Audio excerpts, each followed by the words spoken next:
Maafkan aku terpaksa mencuri. Aku belum makan dari kemarin. Ampuni aku. Ya Allah, foto itu, ibu aku anakmu. Aku yang dulu hilang. Ibu kenapa mencuri? Sekarang ada aku. Mari kita hidup bersama dan jadi lebih baik lagi. TNI tampan mengusir wanita tua pencuri sayuran di pasar. Tapi saat lihat kalungnya dia terkejut. Ternyata. Halo sahabat, apa kabar kalian semua? Semoga dalam keadaan sehat dan bahagia ya. Sebelum masuk ke ceritanya silahkan absen terlebih dahulu ya. Kalian semua dari daerah mana saja? Jangan lupa juga untuk like dan subscribe video ini agar kalian semua tidak ketinggalan video-video menarik lainnya. Pernahkah kalian membayangkan bagaimana hancurnya hati seorang anak saat menyadari bahwa tangan yang baru saja ia usir dengan kasar adalah tangan rapuh yang dulu mengusap air matanya saat kecil? Di sebuah pasar yang kumuh, seorang komandan pasukan khusus berseragam kebesaran tanpa ampun membentak seorang wanita tua berbau selokan yang dituduh mencuri sayuran busuk. Namun, satu detik yang mengubah segalanya terjadi saat sebuah kalung berkarat jatuh dari balik baju compang-camping wanita itu. Kalung yang seketika meruntuhkan arogansi sang dewa perang, hingga berlutut menangis mencium aspal. Bagaimana kelanjutan kisah yang akan menguras air mata ini? Siapkan tisu kalian, dan selamat menyaksikan mahakarya terbaru. Baskara siang itu memanggang aspal jalanan, hingga tampak bergelombang di atas ubun-ubun pasar induk. Udara terasa sangat tebal, mencekik paru-paru dengan kombinasi aroma yang memualkan, amis darah ikan yang menggenang di sela-sela ubin pecah, sayuran busuk yang terinjak-injak ribuan pasang kaki, serta bau keringat asam dari para kuli panggul yang memaksakan diri bekerja melampaui batas fisik manusia. Di tengah hiruk-pikuk yang menyerupai neraka kecil itu, suara teriakan pedagang, klakson motor yang memekakan telinga, dan derap langkah terburu-buru menciptakan simfoni kekacauan yang tak pernah berhenti. Pasar ini adalah ekosistem liar, tempat hukum rimba berlaku, dan mereka yang lemah hanya akan menjadi pijakan bagi yang berkuasa. Namun, tepat pada pukul 1 siang, simfoni kekacauan itu seolah dibungkam oleh sebuah interupsi yang sangat berwibawa. Derap langkah sepatu lars hitam yang disemir, hingga mengkilap sempurna membelah genangan air berlumpur tanpa keraguan. Suaranya konstan, berat, dan memancarkan otoritas mutlak. Et. Setiap langkahnya seolah menyedot oksigen di sekitarnya, memaksa kerumunan manusia yang berdesakan untuk otomatis menyingkir, membelah bagaikan lautan yang merespons perintah alam. Dari balik debu dan terik matahari, muncullah sosok Kapten Satria, komandan pasukan khusus TNI AD, yang memimpin langsung patroli pengamanan area publik hari itu. Posturnya tegap seperti pilar beton penyangga langit, menjulang dominan di antara kerumunan warga. Ia mengenakan seragam dinas lapangan loreng yang tersetrika begitu rapi, seolah tidak ada satupun lipatan kain yang berani melenceng dari tempatnya. Lengan seragamnya digulung rapi hingga siku, memperlihatkan urat-urat menonjol di lengannya yang kokoh, saksi bisu dari ribuan jam latihan fisik yang brutal. Di tengah bau busuk pasar yang menyengat, kehadiran Kapten Satria membawa anomali sensorik. Tubuhnya memancarkan aroma parfum mask maskulin yang elegan, bercampur tipis dengan wangi tembakau ringan dan sabun antiseptik. Aroma kebersihan dan kedisiplinan itu menampar udara kotor pasar, menegaskan jarak kasta dan status yang tak tertembus antara dirinya dan tempat kumuh ini. Wajah sang kapten adalah mahakarya pahatan ketegasan. Rahangnya persegi dan kaku, terkunci rapat tanpa celah untuk senyuman. Namun, senjata paling mematikan dari seorang Kapten Satria adalah sepasang matanya. Mata itu gelap, sedalam palung samudra, dan setajam elang petarung yang sedang mengunci mangsanya. Tatapannya mampu membuat preman pasar paling berdarah dingin sekalipun menunduk gemetar dan berkeringat dingin. Satria adalah perwujudan dari hukum yang hidup, sosok stoik yang tidak pernah membiarkan emosi sekecil apapun merusak penilaian logisnya. Baginya, dunia hanya memiliki dua warna, hitam dan putih. Benar dan salah. Tidak ada zona abu-abu, dan tidak ada ruang untuk negosiasi bagi para pelaku kejahatan. Di balik dada bidang yang terbalut rompi taktis itu, jantungnya berdetak dengan ritme yang sangat tenang, stabil bagaikan mesin waktu yang beroperasi tanpa cacat. Namun, tidak ada satupun dari anak buahnya yang berbaris di belakangnya menyadari bahwa ketenangan absolut itu adalah sebuah mekanisme pertahanan jiwa. Jauh di dasar sanubarinya, di sebuah ruangan gelap yang ia gembok dengan kedisiplinan militer, terdapat sebuah lubang menganga yang terus berdarah selama 10 tahun terakhir. 10 tahun yang lalu, sebuah kecelakaan tragis merenggut segalanya. Ibunya, satu-satunya pelita dalam hidupnya, menghilang tanpa jejak, tertelan oleh kejamnya ibu kota saat ingatannya mulai tergerus demensia. Setiap malam, bayangan wajah rapuh sang ibu selalu menghantui mimpi-mimpinya, membuat tangannya yang tak pernah gentar memegang senapan serbu terhebat sekalipun, akan bergetar hebat saat ia terbangun dalam keheningan kamarnya. Satria telah mendedikasikan seluruh hidupnya, seluruh kekuatannya, untuk mencari wanita itu, namun nihil. Keputusasaan itu ia ubah menjadi kemarahan dingin terhadap ketidakadilan, menjadikannya mesin penegak hukum yang tak kenal ampun. Langkah Satria mendadak terhenti di persimpangan blok penjual daging. Matanya yang awas menangkap sebuah pergerakan anomali. Seorang pemuda tanggung dengan rambut kusam berlari menerobos kerumunan sambil mendekap erat sebuah dompet kulit perempuan, diikuti teriakan histeris seorang ibu hamil dari kejauhan. Waktu seakan melambat bagi Satria. Tanpa perlu mengeluarkan perintah vokal, otot-otot kakinya bereaksi. Dengan kecepatan dan kelincahan yang mustahil dimiliki oleh seseorang dengan perlengkapan seberat itu, Satria melesat memotong jalur pelarian sang pencopet. Pencopet itu terbelalak. Napasnya tercekat melihat tembok loreng tiba-tiba berdiri menutupi cahayanya. Sebelum otaknya sempat memproses untuk berbelok, tangan kanan Satria yang sekeras baja telah mencengkeram kerah kaus lusuh pemuda itu, mengangkatnya beberapa sentimeter dari tanah hanya dengan satu tangan. Pemuda itu meronta hebat, namun cengkeraman Satria tidak bergeser 1 milimeter pun. Keringat dingin sebesar biji jagung langsung membanjiri wajah sang pencopet saat ia menatap langsung ke dalam mata elang sang kapten. Di bawah langit ini, selama aku bernapas, kejahatanmu tidak memiliki tempat untuk bersembunyi, ucap Satria. Suara baritonnya tidak berteriak, volumenya rendah, namun getarannya mengancam hingga menembus sumsum tulang, membuat seluruh pasar mendadak hening mencekam. Satria menghempaskan pemuda itu ke tanah berlumpur dengan gerakan presisi, memuntir lengannya ke belakang tanpa ampun hingga terdengar suara erangan kesakitan. Dua orang sersan anak buahnya segera maju untuk memborgol pencopet yang kini menangis terseduh-seduh. Satria mengambil dompet tersebut, membersihkan sedikit kotoran yang menempel, lalu menyerahkannya kepada ibu hamil yang baru tiba dengan napas tersengal. Wanita itu berkali-kali membungkuk. Air matanya menetes mengucapkan terima kasih. Satria hanya mengangguk kaku. Wajahnya tetap sedingin pualam. Ia mengusap debu imajiner dari sarung tangan kulitnya, merapikan kembali posturnya. Bagi Satria, pencuri, penipu, dan pembuat onar adalah parasit yang menggerogoti tatanan masyarakat. Kebenciannya pada tindak kriminal sangat mendarah daging. Ia sangat membenci siapapun yang mengambil hak orang lain, tidak peduli apapun alasan atau seberapa menyedihkannya wujud pelaku tersebut. Keadilan harus ditegakkan dengan pedang yang buta. Ia kembali membalikan badan, memberi isyarat kepada regunya untuk melanjutkan patroli menuju ke pusat pasar induk. Di sanalah lapak-lapak sayur raksasa berdiri, tempat di mana transaksi terbesar dan paling rawan konflik terjadi. Sepatu Larsnya kembali menghentak bumi, tap, tap, tap, membawa sang komandan baja melangkah menuju sebuah takdir yang akan menghancurkan seluruh tembok es di hatinya, mengarah lurus ke sebuah keributan yang baru saja pecah di depan lapak mentereng milik Juragan Marni. Jika bagi Kapten Satria Pasar Induk adalah medan penegakan hukum yang menjijikan, maka bagi sosok yang tengah tertatih-tatih di sudut paling gelap blok sayur, tempat ini adalah sebuah neraka jahanam yang tak berujung. Panas matahari siang itu tidak hanya memanggang aspal, tetapi terasa seperti ribuan jarum kasat mata yang menusuk-nusuk pori-pori kulit tanpa ampun. Udara begitu tebal dan pengap, syarat akan partikel debu kotor dan lalat-lalat hijau berukuran raksasa yang berdengung rakus di atas tumpukan sampah organik.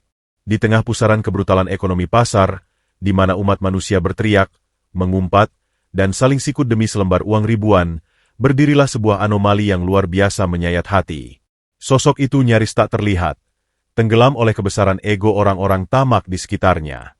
Ia adalah seorang wanita tua, rapuh bagaikan ranting kering yang telah lapuk dimakan usia, yang tampaknya bisa hancur berkeping-keping hanya dengan satu tiupan angin yang salah. Langkahnya diseret sangat perlahan, memunculkan bunyi gesekan yang teramat perih antara kulit telapak kaki telanjangnya yang pecah-pecah dengan kerikil tajam serta pecahan kaca di jalanan.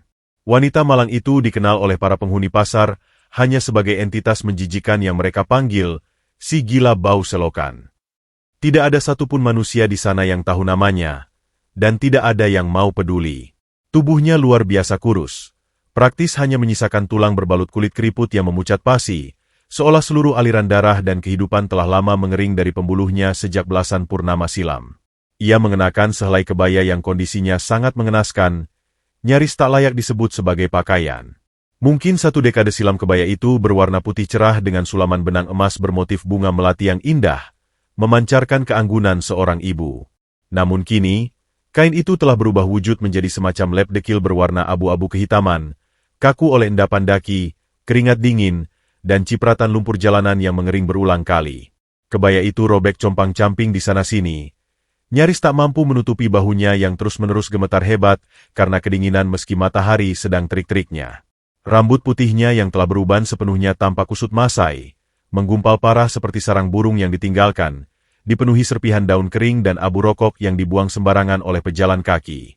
Saat ia beringsut maju, aroma menyengat yang merupakan perpaduan antara keringat asam yang tengik, bau tanah basah, dan aroma pembusukan kubis menguar tajam dari tubuhnya.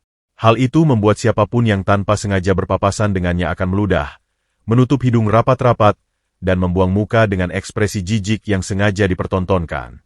Namun, rasa sakit terbesar yang dialami wanita ini bukanlah luka fisik yang menganga di telapak kakinya yang berdarah, melainkan kekacauan mutlak yang merajam isi kepalanya setiap detik. Nama aslinya adalah Ningsih, seorang ibu yang penuh kasih. Namun nama itu telah lama tenggelam dalam lautan kabut demensia yang sangat pekat. Pikiran Ningsih adalah sebuah labirin gelap gulita tanpa jalan keluar. Realita dan ilusi telah melebur menjadi satu siksaan yang konstan. Waktu telah kehilangan maknanya. Ia tidak tahu sekarang tahun berapa, atau di mana kakinya berpijak. Di balik kebaya lusuh yang bau selokan itu, tersembunyi satu-satunya jembatan kewarasan yang masih tersisa, menempel langsung pada kulit dadanya yang tipis. Sebuah kalung perak yang rantainya sudah menghitam dimakan karat perih, menggantungkan sebuah liontin berbentuk selongsong peluru. Benda dingin itu menempel tepat di atas detak jantungnya yang berdebar lemah. Setiap kali gelombang ketakutan menyerang sarafnya, tangan Ningsih yang keriput dan penuh bintik hitam akan menyelinap ke balik bajunya yang robek. Jari-jarinya yang bergetar seperti penderita Parkinson akan meremas liontin itu kuat-kuat, seolah benda kecil itu adalah sauh yang menahannya agar tidak tersapu oleh kegilaan total. Benda itu adalah kenangan terakhir dari mendiang suaminya yang gugur, dan satu-satunya penghubung gaib dengan putra semata wayangnya yang terus-menerus ia cari dalam kebutaan ingatannya. Sepasang mata Ningsih yang cekung ke dalam dengan kantung mata menghitam menatap sekeliling. Pandangannya nanar, kosong menembus dimensi waktu. Ia tidak memahami mengapa orang-orang berwajah garang ini berteriak, mengapa mereka berlarian layaknya kesetanan. Tiba-tiba, seorang kuli panggul berbadan gempal yang memanggul karung goni berisi bawang merah seberat puluhan kilogram berjalan terburu-buru menerjang kerumunan. Tanpa sedikit pun niat untuk menghindar apalagi berbelas kasih, kuli itu menabrak bahu ringkih Ningsih dengan hantaman yang sangat keras. Pria kasar itu menggeram marah, memaki gembel tua gila itu untuk menyingkir dari jalannya atau mati saja dilindas truk sampah karena berani menghalangi rezekinya. Akibat benturan brutal itu, tubuh wanita tua tersebut terpelanting layaknya boneka jerami yang putus talinya. Ia jatuh tersungkur dengan keras ke aspal. Lutut kurusnya membentur tepian trotoar yang hancur hingga kulit tipisnya terkoyak lebar. Darah segar berwarna merah pekat langsung mengalir, bercampur dengan genangan lumpur hitam berbau amis di sisa air pembuangan ikan. Bukannya marah atau mengadu kesakitan memegangi lukanya, Ningsih justru meringkuk gemetar layaknya binatang kecil yang trauma.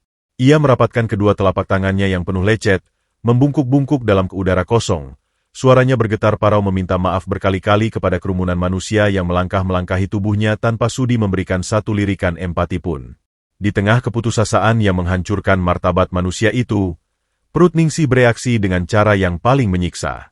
Rasa lapar yang ia rasakan bukan lagi sekadar keroncongan biasa layaknya orang yang telat makan siang, melainkan sebuah tikaman pedang perih yang membakar ususnya. Asam lambungnya mengamuk, mencerna kekosongan mutlak. Sudah 3 hari penuh, terhitung 72 jam lamanya, tidak ada secuil pun makanan yang masuk ke dalam rongga mulutnya yang kering kerontang. Ia bertahan hidup hanya dengan menengadah meminum tetesan air hujan bercampur lumut dari pipa talang yang bocor. Tubuhnya perlahan-lahan mulai memakan sel-selnya sendiri untuk bertahan hidup. Keringat dingin sebesar biji jagung terus-menerus menetes dari pelipisnya yang berdebu. Pandangannya mulai berkunang-kunang hebat, terhalang oleh titik-titik hitam pekat yang mengancam akan merenggut kesadarannya kapan saja. Namun, hal yang paling menghancurkan hati adalah, di titik terendah penderitaan ini, naluri keibuannya yang purba justru bangkit mengalahkan segalanya.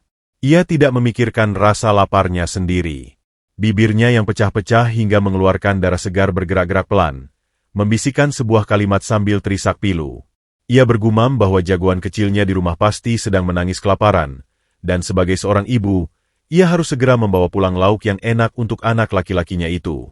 Dengan mengumpulkan sisa-sisa energi terakhir yang dipaksakan keluar dari sumsum tulangnya, Ningsih menekan telapak tangannya ke aspal yang panas, memaksakan tulang-tulang tuanya untuk kembali berdiri. Seluruh persendiannya berderak protes. Napasnya berembus putus-putus, sangat dangkal bagai kehabisan oksigen. Di ujung lorong blok sayur yang becek itu, matanya yang rabun menangkap sebuah pemandangan yang seketika menghidupkan kembali percikan asa di dadanya yang sesak. Sebuah lapak raksasa yang dipenuhi gunungan sayur mayur segar mengkilap berdiri angkuh di bawah atap terpal biru muda yang mentereng. Itu adalah singgasana kekuasaan Juragan Marni, tengkulak wanita paling sombong, paling kejam, dan paling ditakuti di seluruh penjuru pasar induk. Ningsih tentu saja tidak memiliki kapasitas otak untuk mengenali bahaya yang menguar dari lapak megah tersebut. Fokus matanya hanya tertuju tajam pada satu benda kecil yang baru saja menggelinding jatuh dari meja pameran kayu dan terdampar menyedihkan di bibir selokan berlumpur. Sebuah kentang kecil. Kulitnya sudah agak kecoklatan karena memar terbentur tanah berbatu. Bagi orang normal yang waras, benda itu adalah murni sampah yang pantas disapu. Namun di mata Ningsih yang sedang dikuasai kabut demensia dan rasa lapar yang membutakan, kentang kotor itu tampak bercahaya bagaikan sebongkah berlian. Itu adalah hidangan termewah, sebuah keselamatan untuk jagoan kecilnya yang kelaparan di alam ilusinya. Tanpa menyadari badai mematikan yang sebentar lagi akan menguliti harga dirinya di depan umum, wanita tua itu mulai menyeret langkah kakinya yang berdarah tertatih-tatih menuju lapak Juragan Marni. Di saat yang bersamaan, tanpa ia ketahui, derap langkah sepatu larsita milik sang anak, Kapten Satria sang komandan baja, juga tengah melangkah mendekat dari arah yang berlawanan menuju titik pertemuan takdir mereka yang akan menggetarkan langit. Di jantung blok sayur mayur yang selalu basah dan beraroma tanah lembab, berdirilah sebuah kekuasaan absolut yang tak tertandingi. Lapak milik Juragan Marni bukanlah sekadar meja dagangan biasa. Itu adalah sebuah singgasana kesombongan yang dibangun di atas keringat dan keputusasaan para pedagang kecil di sekitarnya. Terpal biru muda yang membentang luas di atasnya masih tampak baru, memantulkan cahaya matahari sedemikian rupa hingga menciptakan semacam panggung teater bagi sang pemilik. Tumpukan sayuran di lapak itu disusun menjulang menyerupai piramida keangkuhan, tomat merah segar yang memantulkan kilap air, kubis-kubis bundar nan montok, hingga cabai merah yang warnanya menyala menantang. Di tengah-tengah kelimpahan yang menggiurkan itu, duduklah Juragan Marni di atas kursi plastik merahnya yang tampak kekecilan menopang tubuh suburnya. Wanita itu mengenakan daster sutra berwarna merah marun mencolok yang menabrak segala etika-estetika pasar tradisional. Wajahnya yang dipoles bedak tebal dan lipstik merah darah menyiratkan dominasi yang kejam. Setiap kali ia bergerak, terdengar bunyi gemerincing yang memekakan telinga dari pergelangan tangannya. Belasan gelang emas imitasi berukuran raksasa saling berbenturan, seolah menjadi lonceng peringatan bagi siapapun yang berani mendekat tanpa membawa lembaran uang kertas. Sambil mengipasi wajahnya yang berminyak dengan segepok uang pecahan 100.000 yang tebal, tatapan Marni menyapu sekeliling dengan kilat merendahkan, menilai setiap manusia yang lewat hanya dari seberapa tebal isi dompet mereka. Tepat di tepi wilayah kekuasaan Marni yang mengkilap itu, di mana aspal mulai hancur dan membentuk kubangan lumpur hitam yang bercampur dengan limbah sayur busuk, sebuah tragedi kecil tengah bergulir perlahan. Ningsih, sang wanita tua yang nyaris kehilangan wujud manusianya akibat kelaparan ekstrim dan demensia yang menyiksa, menyeret kakinya yang berdarah ke arah kubangan tersebut. Dunia di sekeliling Ningsih telah memudar, berubah menjadi latar belakang kabur tanpa suara. Fokus matanya yang cekung dan rabun hanya terkunci pada satu titik keajaiban di tepi selokan kotor itu, sebutir kentang kecil. Kentang itu adalah produk gagal, terlempar dari meja kesempurnaan Marni karena kulitnya terkelupas, memar kecoklatan, dan kini setengah tenggelam dalam lumpur berbau amis. Namun, di dalam rongga mata Ningsih yang dikuasai keputusasaan, kentang kotor itu berpendar laksana sebongkah emas murni yang dijatuhkan langsung dari surga. Asam lambungnya yang sejak tadi menggerogoti dinding ususnya seakan menjerit memerintahkannya untuk meraih benda itu. Proses Ningsih untuk memungut kentang itu adalah sebuah siksaan visual yang luar biasa menyayat hati. Ia harus memaksa tulang-tulang tuanya yang rapuh untuk menekuk. Terdengar bunyi gemertak samar dari persendian lututnya saat ia mencoba berjongkok. Napasnya berembus sangat pendek dan putus-putus, menderu di tenggorokannya yang kering kerontang. Kedua tangannya yang tinggal kulit pembalut tulang, dipenuhi bintik hitam dan keriput dalam, menjulur ke depan dengan getaran hebat yang tak bisa ia kendalikan. Jari jemarinya yang kotor mencengkeram kentang basah itu dengan sangat hati-hati, seolah-olah ia sedang mengangkat seorang bayi yang baru lahir. Ketika kulit kentang yang dingin dan berlumpur itu menyentuh telapak tangannya, sebulir air mata hangat menetes dari pelipis Ningsih, menciptakan garis putih di pipinya yang tertutup debu jalanan. Ia mendekapkan kentang berlumpur itu ke dadanya, tepat di atas kalung perak berkarat dengan liontin selongsong peluru yang tersembunyi di balik kebayanya yang robek. Bibirnya yang pecah-pecah berbisik parau kepada udara kosong, mengucapkan syukur yang teramat dalam karena hari ini anak laki-lakinya yang tampan tidak perlu menangis kelaparan lagi. Kasih sayang seorang ibu yang tak terbatas ruang dan waktu itu memancar keluar, bersembunyi di balik rupa yang paling hina. Namun, di alam realita yang kejam, kelembutan batin Ningsih berbenturan hebat dengan sepasang mata predator yang baru saja menangkap basah pergerakannya. Juragan Marni, yang sedari tadi sedang menghitung keuntungan haramnya, menghentikan gerakan kipas uangnya. Matanya yang sipit tiba-tiba membelalak lebar, memancarkan kilat kemurkaan yang meledak-ledak. Baginya, pemandangan seorang wanita tua gila berbaju compang-camping berbau selokan yang berjongkok di dekat lapak menterengnya adalah sebuah penghinaan visual tingkat tinggi. Kehadiran Ningsih dianggapnya sebagai najis yang bisa menularkan kesialan dan mengusir para pembeli kaya raya. Wajah Marni yang berbedak tebal langsung berubah merah padam, rahangnya mengeras, dan napasnya memburu menciptakan dengusan kasar seperti banteng yang melihat kain merah. Tanpa ragu sedetik pun, Marni melompat dari kursi plastiknya, membuat tumpukan kubis di dekatnya sedikit bergoyang. Ia menudingkan telunjuknya yang dipenuhi cincin emas palsu berukuran besar lurus ke arah wajah Ningsih yang kebingungan. Dengan paru-paru yang dipenuhi udara kesombongan, Marni melepaskan jeritan melengking yang seketika merobek simfoni bising pasar. Ia membentak dengan volume maksimal. Suaranya melengking tajam menembus gendang telinga siapapun dalam radius 10 meter, menuduh dasar tikus got cacat, berani-beraninya tangan najis berbau sampah itu menyentuh barang dagangannya yang mahal. Marni tidak hanya berhenti pada makian kotor, otaknya yang licik langsung memutarbalikan fakta demi menciptakan drama yang akan melambungkan namanya. Dengan sengaja, ia berteriak lebih keras lagi, mengumumkan kepada seluruh penjuru pasar bahwa gembel bau selokan di depannya ini bukanlah sekadar orang gila, melainkan pura-pura gila untuk menutupi kedoknya sebagai sindikat pencuri spesialis pasar yang selama ini meresahkan warga. Teriakan histeris Marni menghantam tubuh ringkih Ningsih bagaikan sambaran petir di siang bolong. Wanita tua itu terkesiap hebat. Tubuhnya memundurkan diri dengan refleks panik yang menyedihkan. Matanya yang kabur mengerjap-ngerjap penuh ketakutan, menatap raksasa berbaju merah di depannya yang tampak seperti monster kelaparan dalam halusinasinya. Ningsih tidak memahami satupun rentetan kata-kata kasar yang disemburkan Marni. Otaknya yang rusak oleh demensia tidak mampu memproses konsep pencurian, sindikat, apalagi hinaan tentang tikus got. Yang ia tahu hanyalah insting murni untuk melindungi makanan anaknya.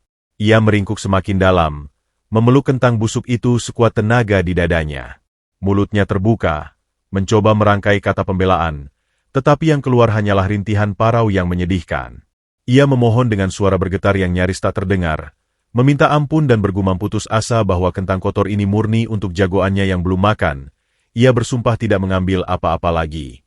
Namun, permohonan tulus yang diucapkan dengan air mata itu tidak menemukan ruang di hati Marni yang telah membatu oleh keserakahan. Melihat kepasrahan Ningsih justru bertindak sebagai bahan bakar yang menyiram api arogansi sang juragan. Marni melangkah keluar dari balik meja dagangannya, sepatu hak tingginya menginjak aspal dengan dentuman mengancam.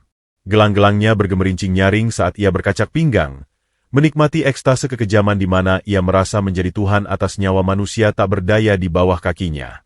Di sekeliling mereka, langkah kaki para pengunjung pasar mulai melambat. Kepala-kepala mulai menoleh, tertarik oleh magnet keributan yang menjanjikan hiburan gratis. Kerumunan mulai terbentuk bagaikan lalat yang mengerubungi bangkai. Di tengah lingkaran manusia yang menatap dengan sorot mata menghakimi itu, Ibu Ningsih sendirian, gemetar hebat memeluk sebutir kentang busuk, menanti eksekusi tanpa menyadari bahwa di belahan pasar yang lain, sang komandan baja, darah dagingnya sendiri, sedang melangkah mantap menuju pusat pusaran badai ini.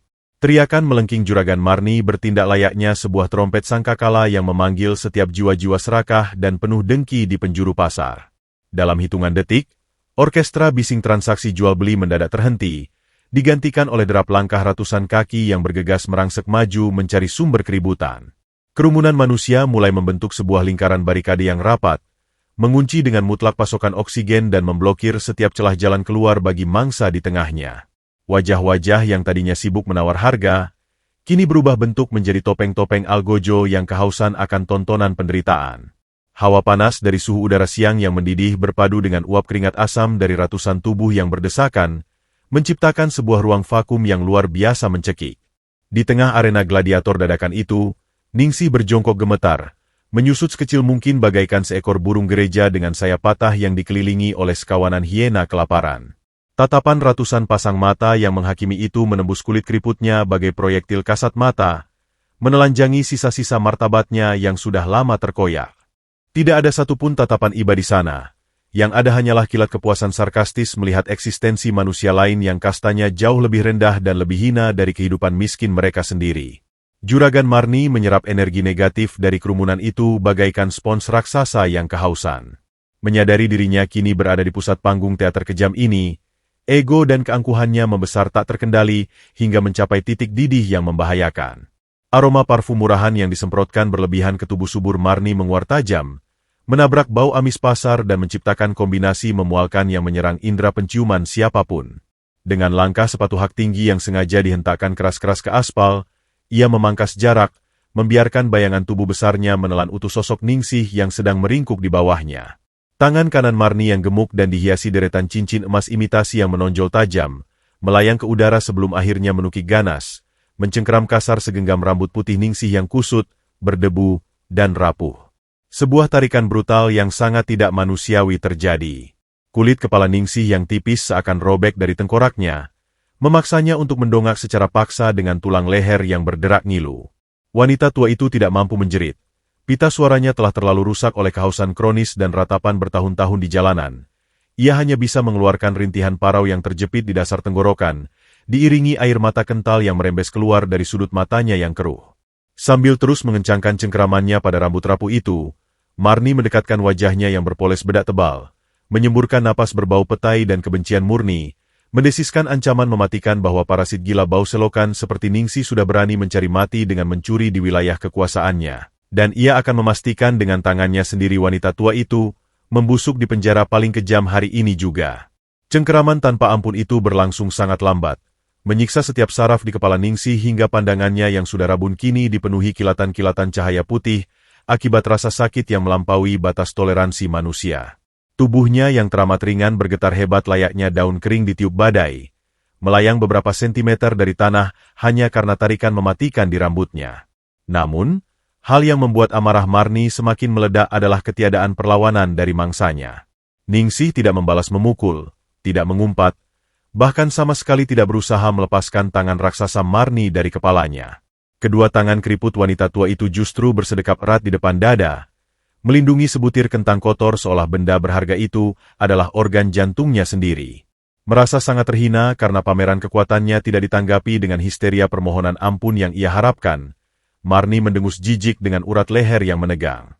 Dengan satu sentakan keras dan dorongan penuh tenaga dari lengan besarnya, ia menghempaskan tubuh Ningsih ke belakang dengan tenaga brutal.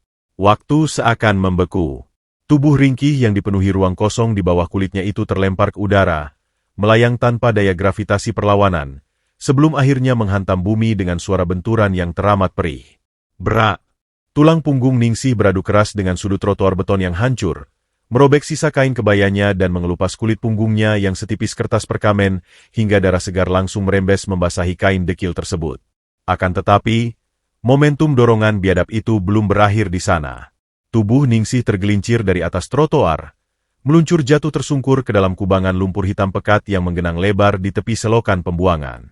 Air berbau busuk limbah ikan dan sayuran membusuk itu langsung memercik tinggi, menelan separuh tubuh sang ibu yang tak berdaya. Wajahnya, rambut putihnya, dan kebaya lusuhnya kini berlapis lumpur hitam yang sangat menjijikkan dan sedingin es. Rasa dingin yang menusuk tulang langsung menyergap pori-porinya, berbanding terbalik dengan panasnya aspal siang itu, menciptakan kejutan sensorik luar biasa yang membuat Ningsih tersedak air kotor. Ia terbatuk-batuk hebat hingga dadanya berguncang, memuntahkan air lumpur bercampur darah dari bibirnya yang sobek akibat benturan.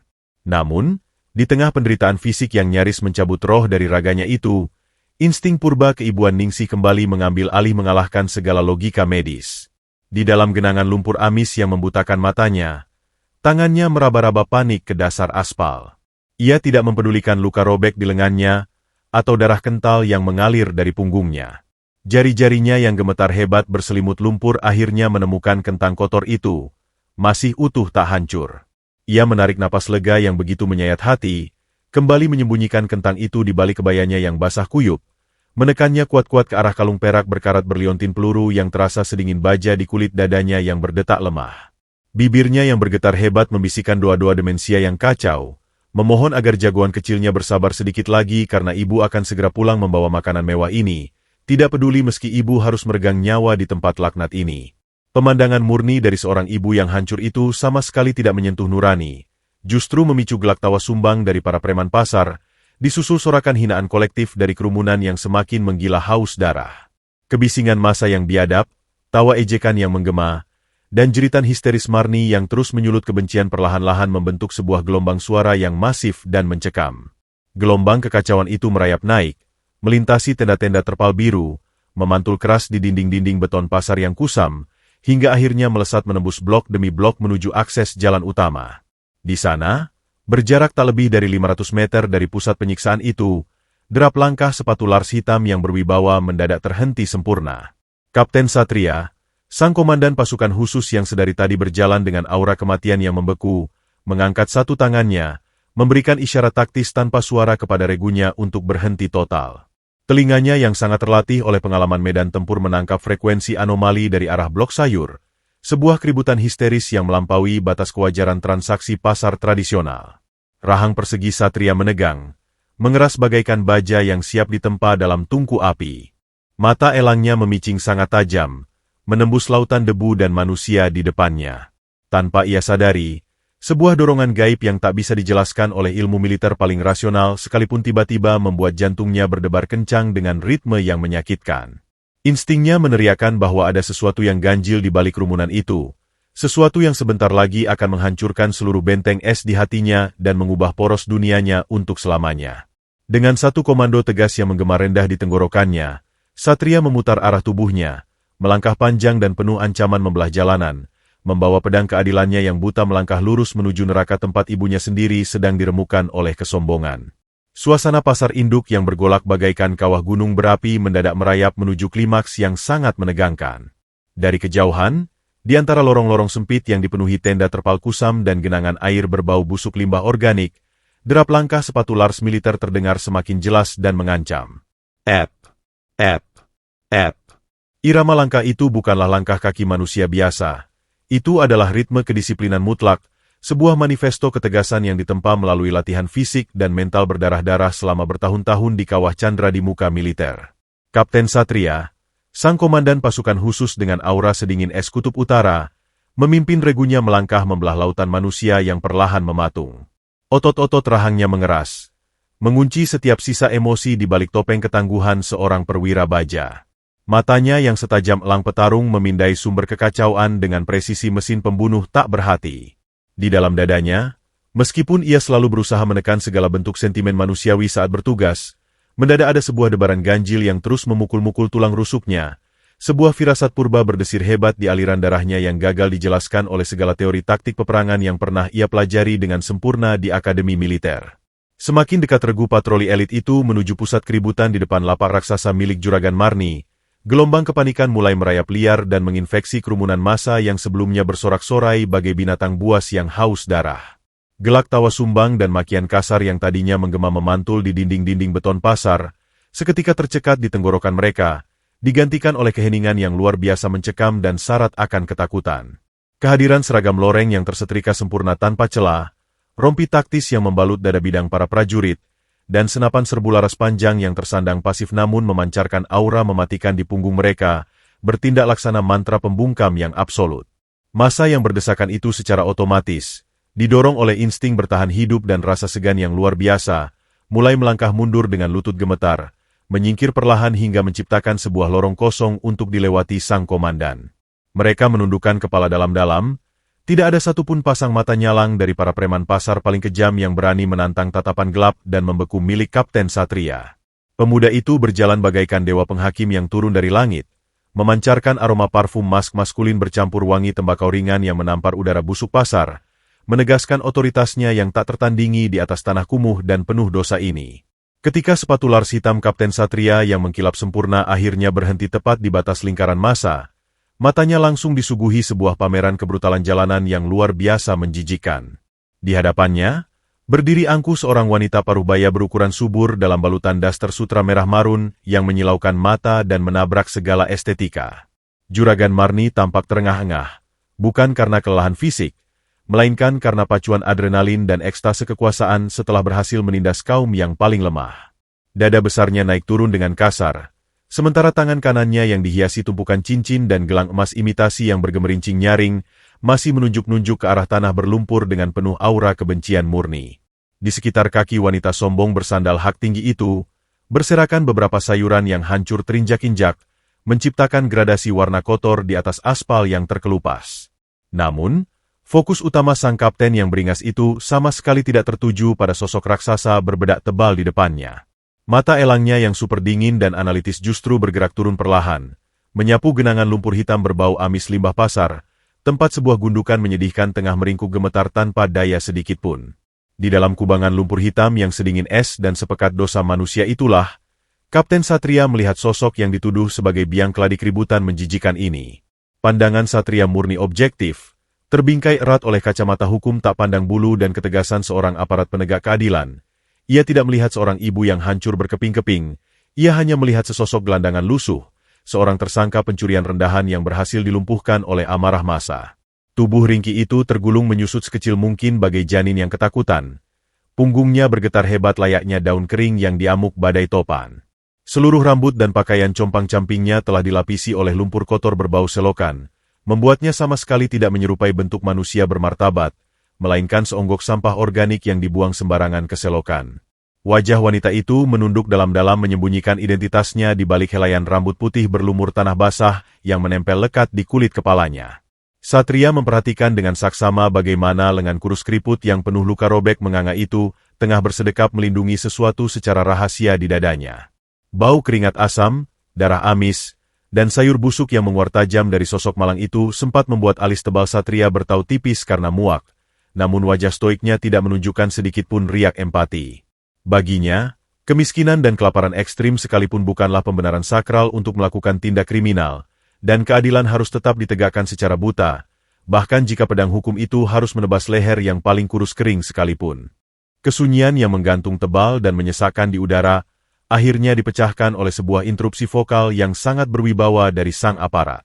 Kapten Satria melangkah maju satu tindak, memecahkan kebisuan dengan nada bariton yang menggelegar rendah namun sanggup menembus gendang telinga, hingga membekukan sumsum tulang siapa saja, mempertanyakan dengan intonasi mutlak tanpa emosi, mengapa sekumpulan manusia berani membuat kerusuhan massal dan menciptakan pengadilan jalanan yang biadab di wilayah patroli keamanan miliknya.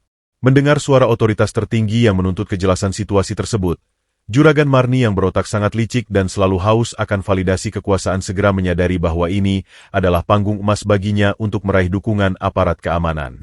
Ia memutar otak manipulasinya secepat kilat, dengan sangat lihai dan sengaja meredam amarah arogannya, menukar ekspresi garangnya menjadi topeng menyedihkan seorang korban pedagang jujur yang terzalimi haknya.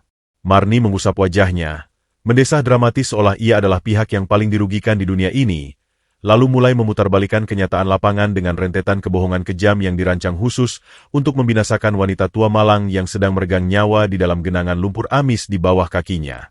Dengan air mata buaya yang sengaja dipaksakan keluar membasahi pipinya yang penuh bedak tebal, Juragan Marni melolong histeris ke arah sang komandan baja, mendesiskan kebohongan brutal bahwa tikus got cacat dan bau selokan yang menggelepar di bawah sana itu bukanlah pengemis gila biasa, melainkan anggota sindikat pencopet licik yang menyamar secara profesional untuk merampok hasil keringatnya. Ia bersumpah dengan suara melengking bahwa tangan najis pencuri itu baru saja tertangkap basah membobol karung sayuran kualitas ekspor miliknya secara paksa, dan saat ia berniat menegur dengan halus, gembel gila itu justru berniat melawan balik. Di bawah tatapan dingin Kapten Satria yang menelan bulat-bulat laporan palsu beralaskan logika manipulatif tersebut, Ibu Ningsih sama sekali tidak menyadari bahwa malaikat maut berseragam militer kebanggaan negara yang berdiri menjulang menutupi cahayanya adalah darah dagingnya sendiri yang sangat ia rindukan. Akal sehatnya yang telah hancur lebur diremuk oleh demensia hanya mampu merespons trauma ketakutan. Ia meringkuk semakin hebat melihat pantulan ujung sepatu lars hitam yang mengancam persis di depan wajahnya, dan ia bereaksi dengan semakin erat memeluk sebutir kentang busuk ke dadanya. Jari-jarinya yang berdarah segar mencengkeram kuat-kuat liontin peluru perak berkarat di balik kebayanya yang basah kuyup, sementara bibirnya merintih para memanggil anak laki-lakinya untuk segera pulang dan menyelamatkannya dari siksaan neraka ini, sebuah doa sunyi yang luar biasa menyayat hati namun ironisnya. Saat ini tengah ditatap dengan penuh rasa muak dan penghakiman buta oleh sang anak kandung yang bersembunyi kokoh di balik seragam bajanya. Panggung kebohongan yang digelar oleh Juragan Marni di atas genangan lumpur amis itu, kini telah mencapai puncak teatrikalnya yang paling menjijikan. Melihat raut wajah Kapten Satria yang tetap datar dan tak menunjukkan sedikitpun keraguan akan otoritasnya, Marni menyadari bahwa ia memegang kendali penuh atas narasi publik siang ini. Wanita gemuk berdaster sutra merah marun itu semakin menjadi-jadi dalam memainkan perannya sebagai korban yang terzalimi. Ia menangis terseduh-seduh, memeras air mata palsu yang membuat riasan bedak tebalnya luntur membentuk aliran putih kotor di pipinya yang bopeng. Dengan gestur tubuh yang sengaja dibuat berlebihan, Marni menepuk-nepuk dadanya sendiri yang dipenuhi perhiasan imitasi, meratap kepada sang komandan baja betapa kerasnya ia harus banting tulang dari subuh demi mencari sesuap nasi, namun jerih payahnya justru dirampok dengan kejam oleh komplotan gembel cacat yang berpura-pura gila ini. Jari-jarinya yang besar menunjuk-nunjuk histeris ke arah buntalan kain berlumpur di bawah sana, mendesiskan racun fitnah bahwa wanita tua itu tidak bekerja sendirian, melainkan sengaja dikirim sebagai ujung tombak untuk menguji keamanan pasar. Kerumunan massa yang telah terhipnotis oleh orasi murahan itu pun mulai bersorak membenarkan. Sekelompok preman berwajah beringas yang biasanya mendapat jatah keamanan dari Marni ikut berteriak mengompori, menuntut agar aparat segera menyeret paksa pencuri bau selokan itu ke dalam sel isolasi yang paling gelap dan menyiksanya tanpa ampun. Di tengah pusaran fitnah yang bergemuruh memekakan telinga tersebut, Kapten Satria tetap berdiri kokoh laksana patung pualam yang tak tersentuh oleh emosi fana. Kacamata hitam keadilannya telah sepenuhnya dikaburkan oleh lumpur kotor yang menutupi sekujur tubuh sang tersangka. Secara objektif dan protokoler, Satria menganalisis tempat kejadian perkara dengan otak analitisnya yang tajam. Ia melihat seorang wanita gelandangan, tangannya mencengkeram erat sebuah benda yang disembunyikan di balik kebayanya yang robek, sebuah gelagat klasik dari seorang pencopet yang tertangkap basah mempertahankan barang curiannya. Bau busuk yang menguar dari tubuh malang itu, kombinasi antara limbah sayuran, darah amis, dan keringat asam, justru memicu rasa antipati yang teramat dalam di relung hati sang kapten. Bagi Satria, kemiskinan tidak akan pernah bisa menjadi alibi untuk melegalkan sebuah tindak kejahatan sekecil apapun. Ia sangat membenci para pelaku kriminal yang memanipulasi keadaan, merengek, dan berlindung di balik topeng penderitaan fisik semata-mata untuk memanipulasi belas kasihan aparat hukum yang bertugas. Rahang persegi sang komandan mengeras hingga terdengar bunyi gemertak samar. Urat-urat di pelipisnya menonjol tipis menandakan bahwa kesabarannya terhadap sirkus jalanan penuh kebohongan ini sudah hampir mencapai batas toleransi maksimal. Matanya yang gelap dan sedingin malam tanpa bintang menatap lurus ke arah gundukan manusia yang bergetar hebat di dalam genangan air kotor itu. Tak ada sedikit pun kilatan empati atau rasa kasihan yang melintas di benaknya. Ia sama sekali tidak menyadari bahwa di balik lapisan lumpur jahanam yang berbau busuk tersebut, darah daging dan napas kehidupannya sendiri sedang meregang nyawa, menanti uluran tangannya yang tak kunjung tiba. Sementara itu, jauh di dasar kubangan penderitaan yang memisahkan antara kehidupan dan kematian, Ibu Ningsih sepenuhnya terisolasi dari hiruk-pikuk ancaman di atas kepalanya. Dunia nyata yang syarat akan kebencian ini telah lama hancur berkeping-keping di dalam otaknya yang terus digerogoti oleh demensia akut yang kejam. Suara bariton Kapten Satria yang menggelegar memerintahkan pasukan, atau jeritan histeris Marni yang menuntut pemenjaraan seumur hidup, tidak lebih dari sekadar dengungan lebah raksasa yang tidak memiliki makna linguistik apapun baginya. Sensasi yang paling nyata dan menyiksa bagi wanita tua itu saat ini hanyalah rasa dingin yang luar biasa menusuk sumsum tulang belakangnya akibat lumpur limbah ikan yang merendam separuh tubuh rentanya, serta rasa perih luar biasa bagi disayat silet dari kulit punggungnya yang terkelupas bergesekan dengan kerikil tajam di aspal. Darah segar berwarna merah gelap terus menetes pelan dari pelipisnya yang membentur sudut trotoar, bercampur dengan air mata kental yang tak berhenti mengalir membasahi pipinya dari kelopak matanya yang keruh dan cekung. Namun, di tengah penderitaan fisik dan mental yang secara medis sudah sangat cukup untuk mencabut kesadaran seorang manusia normal, Ningsih dengan keras kepala menolak untuk menyerah pada maut. Ia meringkuk sedemikian rupa, menekuk lutut kurusnya ke dalam hingga menyentuh dagu, membentuk sebuah perisai organik demi melindungi sesuatu yang jauh lebih berharga dari sisa nyawanya sendiri.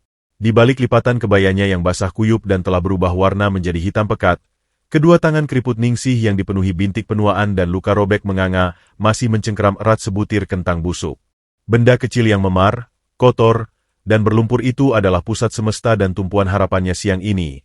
Sebuah trofi kemenangan yang harus ia bawa pulang untuk menyelamatkan anak laki-lakinya yang sedang menangis kelaparan di dalam halusinasinya yang kelam. Kentang yang menjijikan bagi orang normal itu ia tekan kuat-kuat ke dadanya yang berdetak teramat lemah. Beradu keras dengan kalung perak berkarat dan liontin selongsong peluru yang menempel sedingin balok es di kulit keriputnya yang pucat. Jari-jarinya yang gemetar hebat seperti tersengat aliran listrik secara tak sadar terus-menerus mengusap permukaan kasar liontin peluru tersebut.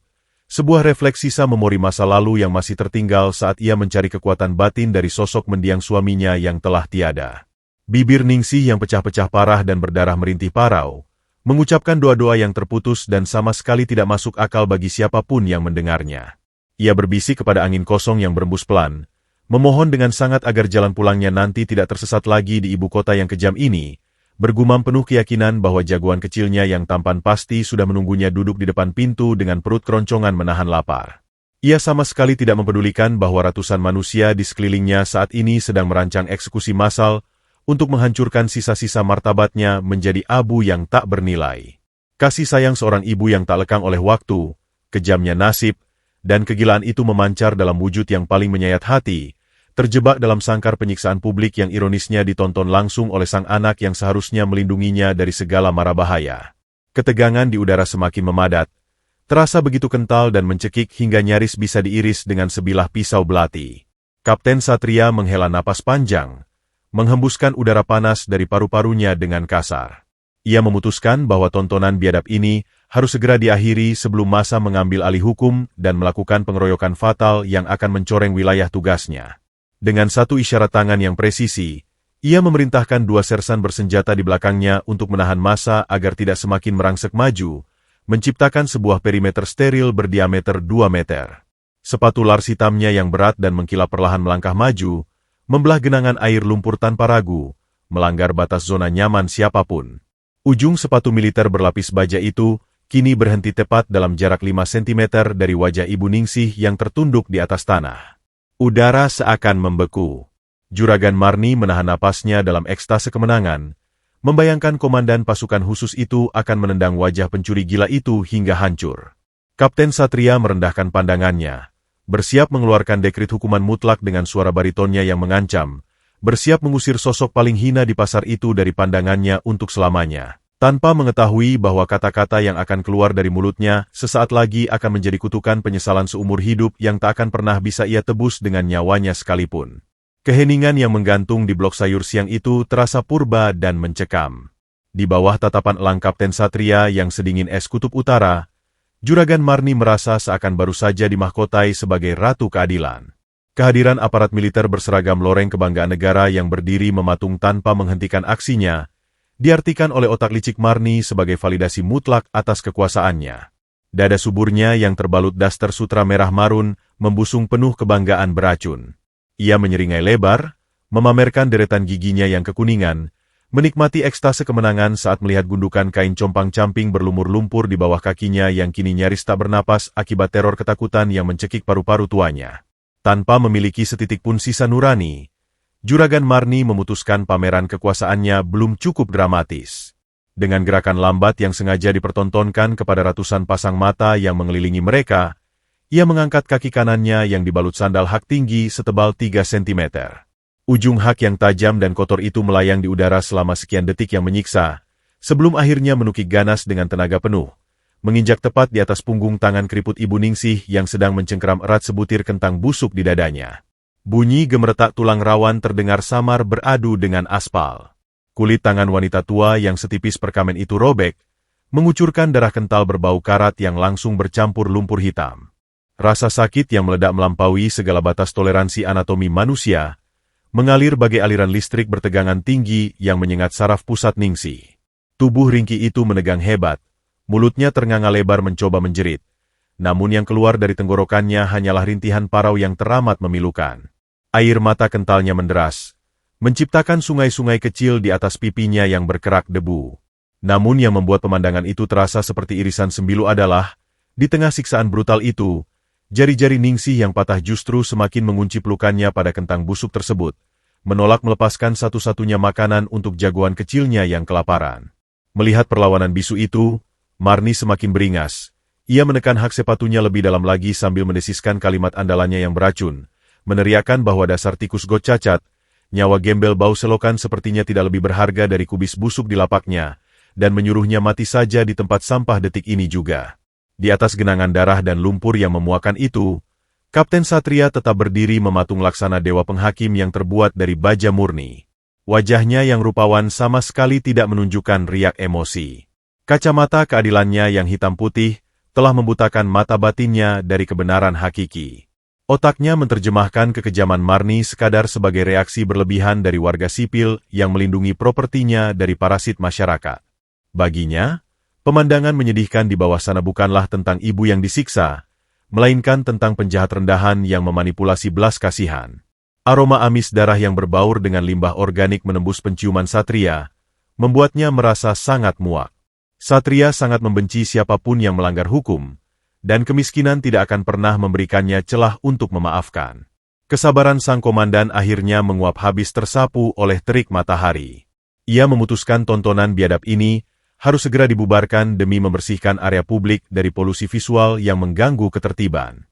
Dengan gerakan tegas yang merobek udara, Satria mengangkat tangannya, memberikan isyarat kepada regunya untuk menahan langkah. Ia memajukan satu langkah sepatu lars hitamnya yang mengkilap, mendarat dengan bunyi dentuman keras tepat di sebelah genangan darah Ningsih, melemparkan bayangan raksasanya menelan tubuh kurus wanita malang tersebut. Mata elang Satria menatap lurus ke bawah, menembus tumpukan rambut putih berlumpur. Jantungnya berdetak stabil dan dingin, bersiap melepaskan titah hukuman yang akan meremukan sisa-sisa kewarasan wanita tua itu. Kapten Satria menarik napas panjang, mengumpulkan udara panas pasar ke dalam paru-parunya, sebelum akhirnya melepaskan sebuah bentakan dengan suara bariton yang menggelegar dahsyat membelah langit pasar induk. Sambil menunjuk ke arah jalan raya dengan tangannya yang terbalut sarung tangan taktis, Satria membentak wanita tua berbaju compang-camping itu untuk segera angkat kaki dari tempat ini sekarang juga sebelum ia menyeretnya ke sel isolasi yang paling gelap dan membiarkannya membusuk. Ia menegaskan dengan nada jijik bahwa negara ini tidak memiliki ruang bagi pencuri rendahan yang berpura-pura gila untuk lari dari tanggung jawab hukum, dan memerintahkan sosok berbau selokan itu menyingkir dari pandangannya sebelum kesabarannya benar-benar habis. Gema bentakan sang komandan baja itu memantul keras di dinding-dinding pasar, menghantam gendang telinga ibu Ningsih layaknya ledakan mortir di medan perang. Bagi Ningsih yang berada di puncak ilusi demensianya, suara bariton yang mengancam itu bukanlah suara hukum, melainkan auman monster yang siap mencabik-cabiknya. Wanita tua itu terkesiap luar biasa. Matanya yang rabun membelalak ngeri menatap raksasa berseragam loreng di hadapannya. Ketakutan yang amat sangat memicu pacuan adrenalin di tubuh rentanya. Dengan sisa-sisa tenaga terakhir, Ningsih menarik tangannya yang berlumuran darah dari bawah injakan hak tinggi Marni, membuat kulitnya semakin terkoyak. Napasnya menderu panik, dadanya bergemuruh hebat saat ia merangkak mundur dengan tergesa-gesa di atas genangan aspal berlumpur, berusaha menjauh sejauh mungkin dari monster pualam yang baru saja menghardiknya dengan kejam. Dalam kepanikan absolut yang membutakan saraf motoriknya, Ningsih terus menggeser tubuhnya mundur dengan gemetar hebat. Ia tidak menyadari bahwa setiap tarikan napasnya yang memburu membuat dada keriputnya mengembang dan mengempis dengan ekstrim. Getaran di tubuh ringkihnya memberikan tekanan tak tertahankan pada kain kebaya usangnya yang telah rapuh direndam lumpur. Di tengah gerakan mundurnya yang menyedihkan, peniti berkarat yang selama bertahun-tahun menahan kerah kebayanya akhirnya menyerah pada beban penderitaan. Peniti itu terlepas dengan bunyi patahan pelan yang tenggelam oleh bisingnya kerumunan, merobek sisa benang lapuk di sekitarnya. Kebaya lusuh berlumur lumpur itu pun terkoyak lebar, mengekspos sebuah rahasia besar yang selama ini terkunci rapat. Sebuah kalung perak dengan rantai berkarat mengayun perlahan menembus udara panas pasar, memamerkan liontin berbentuk selongsong peluru yang berkilat memantulkan cahaya matahari, memulai hitung mundur menuju detik-detik kehancuran dunia Kapten Satria. Cahaya matahari siang yang memanggang aspal pasar induk mendadak seakan membiaskan waktu menjadi sebuah gerak lambat yang teramat menyiksa. Saat peniti berkarat di kerah kebaya lusuh ibu Ningsih terlepas dan merobek kain dekil tersebut, sebuah objek kecil terlempar keluar dari persembunyiannya, berayun perlahan membelah udara panas yang syarat akan aroma limbah organik. Objek itu adalah sebuah kalung dengan rantai perak yang telah menghitam dimakan usia dan keringat, menggantungkan sebuah liontin berbentuk selongsong peluru senapan serbu kaliber 5,56 mm. Benda mati itu berputar pelan di udara, memantulkan seberkas sinar matahari yang menyilaukan, langsung menusuk tepat ke dalam retina Kapten Satria. Bukan hanya bentuknya yang memicu lonjakan memori, melainkan sebuah detail cacat yang sangat spesifik pada selongsong peluru tersebut. Sebuah ukiran kasar manual membentuk huruf S dan N yang diukir dengan ujung belati puluhan tahun silam, sebuah lambang cinta abadi antara mendiang ayahnya dan sang ibu, Ningsih. Kalung itu adalah artefak suci keluarganya, benda yang tidak pernah sekalipun dilepas dari leher ibunya sejak ayahnya gugur di medan operasi. Benda yang sama yang ikut menghilang di telan bumi 10 tahun yang lalu bersamaan dengan hilangnya sang ibu akibat kecelakaan dan demensia akut. Dalam hitungan sepersekian milidetik setelah mata elang sang komandan baja berhasil mengunci dan memproses visual dari ukiran usang di liontin tersebut, semesta di sekeliling Kapten Satria seolah meledak dalam keheningan yang memekakan telinga. Orkestra bising pasar, jeritan histeris juragan Marni, makian kasar para preman, dan dengungan lalat di atas sayuran busuk, seketika tersedot habis ke dalam sebuah ruang hampa udara. Suara-suara itu lenyap tanpa sisa, digantikan oleh suara dengingan frekuensi tinggi yang melengking tajam di dalam gendang telinganya, seakan-akan ada sebuah granat kejut yang baru saja diledakkan tepat di dalam batok kepalanya. Jantung Satria, yang selama belasan tahun karir militernya selalu berdetak stabil dan dingin bagaikan mesin pembunuh tanpa cacat bahkan di tengah desingan peluru musuh sekalipun, tiba-tiba berhenti memompa darah selama 1 detik yang terasa seperti keabadian. Ketika jantung itu kembali berdetak, ritmenya berubah menjadi hantaman palu godam yang luar biasa brutal, menabrak tulang rusuknya hingga membuat rongga dadanya terasa sesak dan nyeri. Napas sang kapten yang selalu teratur dan presisi seketika tercekat di pangkal tenggorokan, memaksanya menelan udara kosong saat paru-parunya mendadak menolak untuk mengembang. Dinding pertahanan mental dan topeng stoik yang telah ia bangun lapis demi lapis dengan kedisiplinan militer tingkat tinggi selama 1 dekade terakhir, retas ketika dari ujung kepala hingga ujung kaki, lalu hancur lebur berkeping-keping menjadi debu keputusasaan. Matanya yang gelap, sedingin malam tanpa bintang, dan selalu memancarkan aura arogansi penghakim, kini membelalak terlampau lebar, memancarkan horor absolut yang belum pernah ia rasakan seumur hidupnya. Seluruh pembuluh darah di wajahnya serasa ditarik turun, membuat rupa-rupawan sang komandan memucat pasi bagaikan mayat hidup. Otaknya yang analitis dipaksa memutar ulang serangkaian memori masa lalu dengan kecepatan cahaya. Senyuman lembut ibunya saat menyajikan hidangan kesukaannya, aroma wangi melati dari rambut ibunya, dan sentuhan tangan hangat yang selalu menenangkannya saat ia bermimpi buruk di masa kecil. Lalu, memori indah itu bertabrakan hebat dengan realita menjijikan di depan matanya saat ini.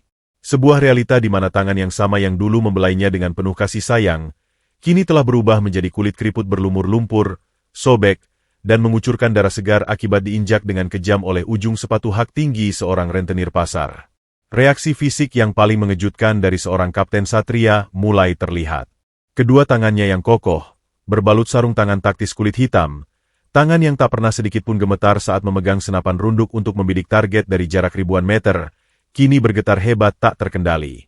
Getaran itu merambat dari ujung jemarinya, naik lengan bawahnya yang berotot, hingga membuat bahu tegapnya berguncang samar. Keringat dingin sebesar biji jagung seketika membanjiri pelipis dan tengkuknya, merembes menembus keras ragam lorengnya yang tersetrika sempurna.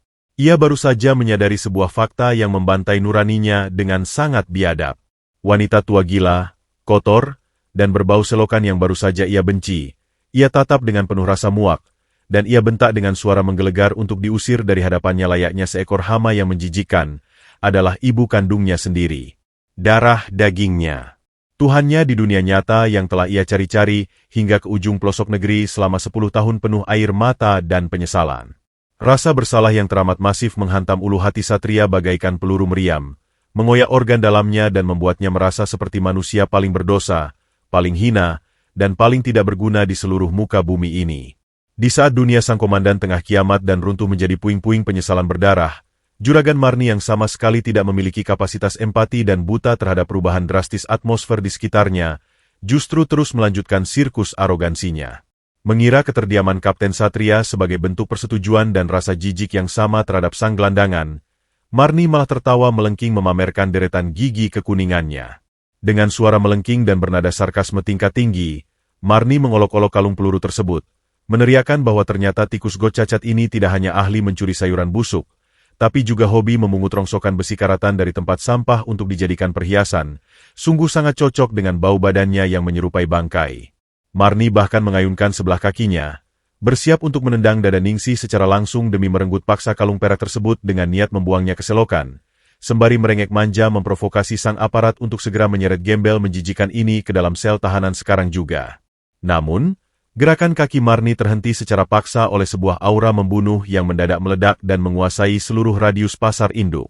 Dua orang sersan anak buah Kapten Satria yang berdiri di belakang komandannya saling berpandangan dengan wajah tegang, menyadari ada yang sangat tidak beres karena mereka belum pernah melihat pundak komandan baja mereka bergetar se-ekstrem ini dalam situasi segenting apapun di medan tempur. Udara di sekeliling Satria seakan berubah wujud menjadi es yang padat, memancarkan hawa dingin mematikan yang sanggup membekukan aliran darah. Dengan langkah yang terhuyung pelan di detik pertama, lutut yang terasa kehilangan seluruh tulangnya, namun kemudian berubah menjadi pijakan mantap yang didorong oleh insting purba seorang anak yang terluka, Kapten Satria menolak menyerah pada gravitasi. Matanya yang kini memerah dan mulai berkaca-kaca karena genangan air mata keputusasaan yang tertahan, tak lagi mempedulikan aturan protokoler maupun ratusan pasang mata yang menatapnya. Ia melangkah maju menembus perimeter lumpur kotor, mengabaikan seragam loreng kebanggaannya, bersiap menjatuhkan harga diri dan pangkatnya yang menjulang tinggi, turun menyentuh tanah paling hina demi meraih pecahan jiwanya yang telah lama hilang. Waktu di pasar induk siang itu seakan berhenti berputar, membeku dalam sebuah jeda kosmik yang meremukan seluruh logika dan akal sehat. Udara panas yang tadinya syarat akan aroma busuk limbah dan keringat asam yang mencekik, kini terasa hampa, tersedot habis oleh pusaran emosi yang meledak tepat di pusat dada Kapten Satria.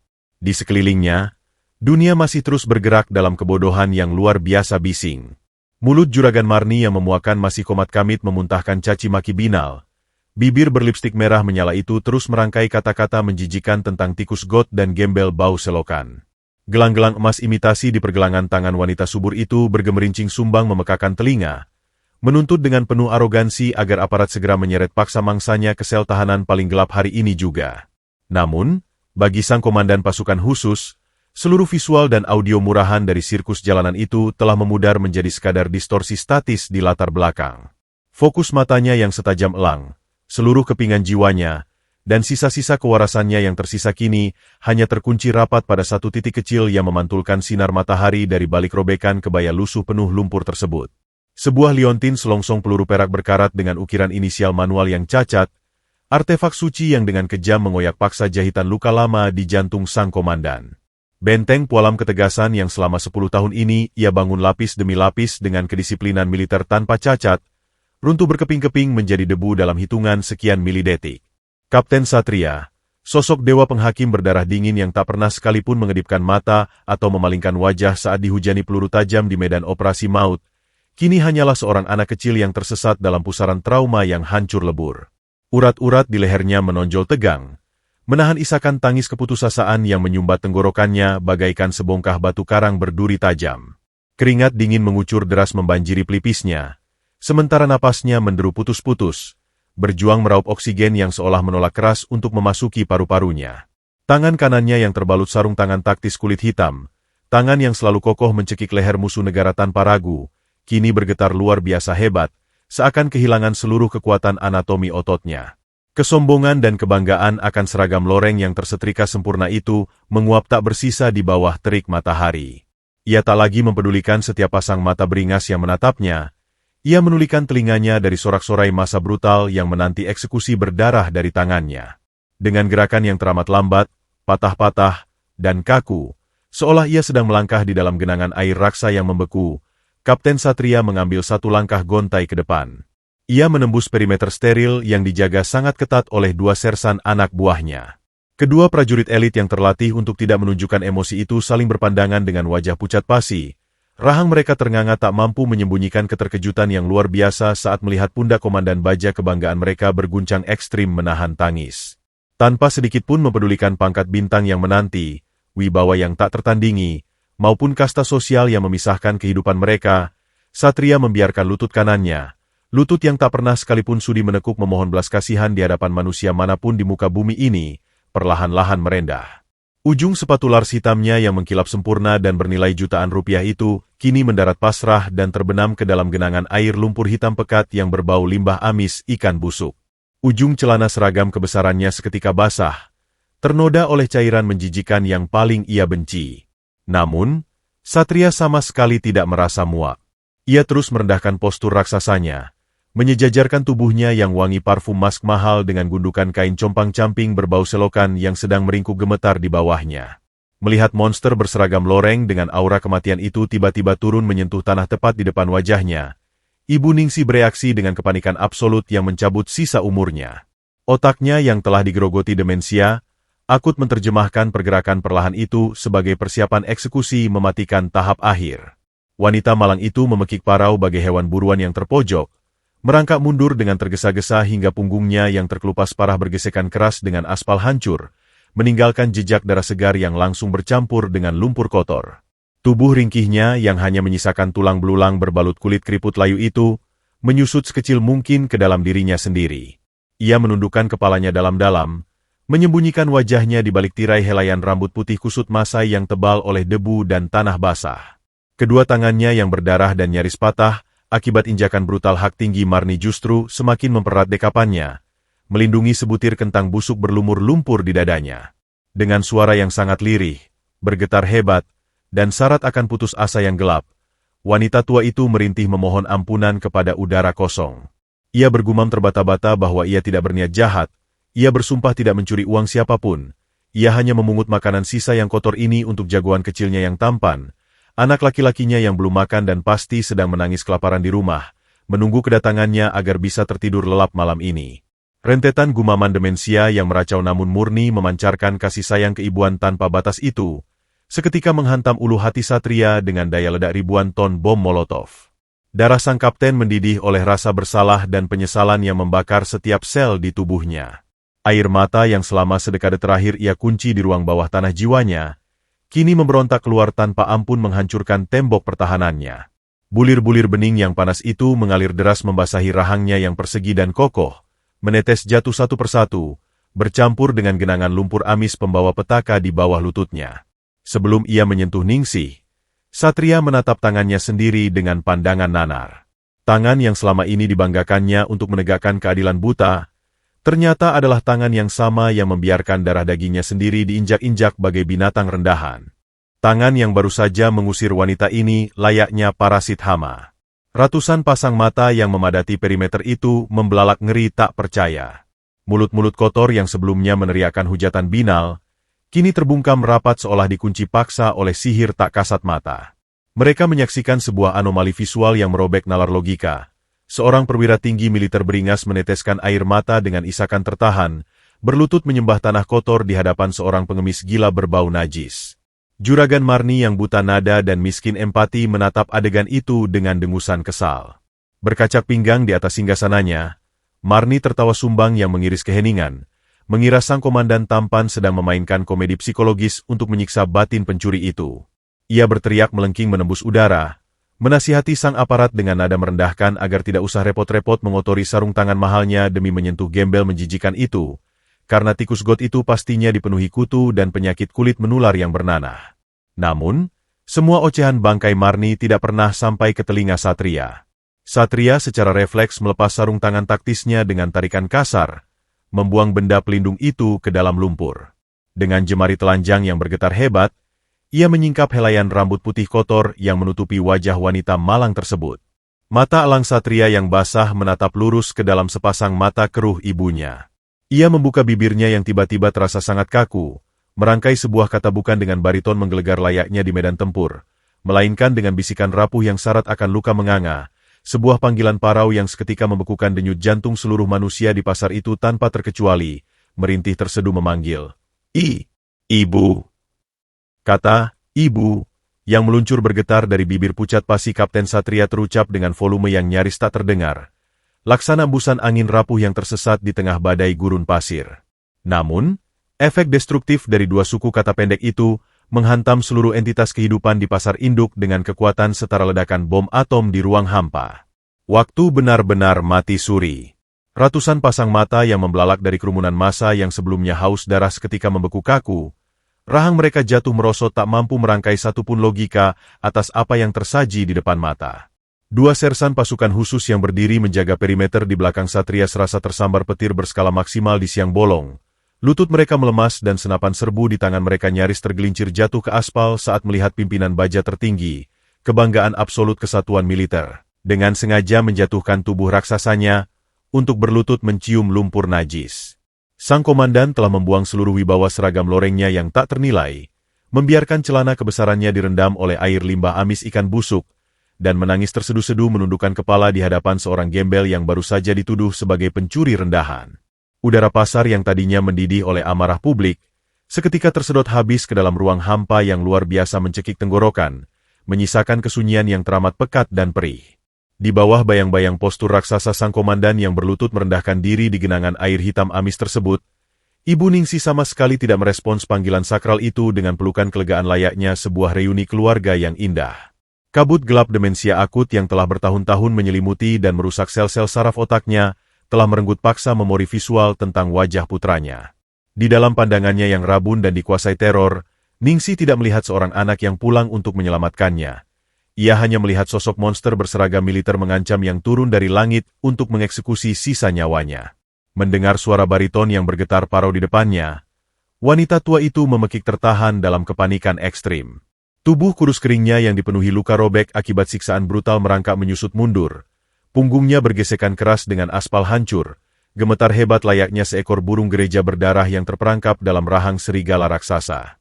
Dengan tangan keriput berlumur lumpur dan darah segar kental yang menetes deras dari punggung tangannya yang baru saja patah diinjak, Ningsi memaksakan diri menjulurkan sebutir kentang busuk yang sedari tadi ia lindungi mati-matian.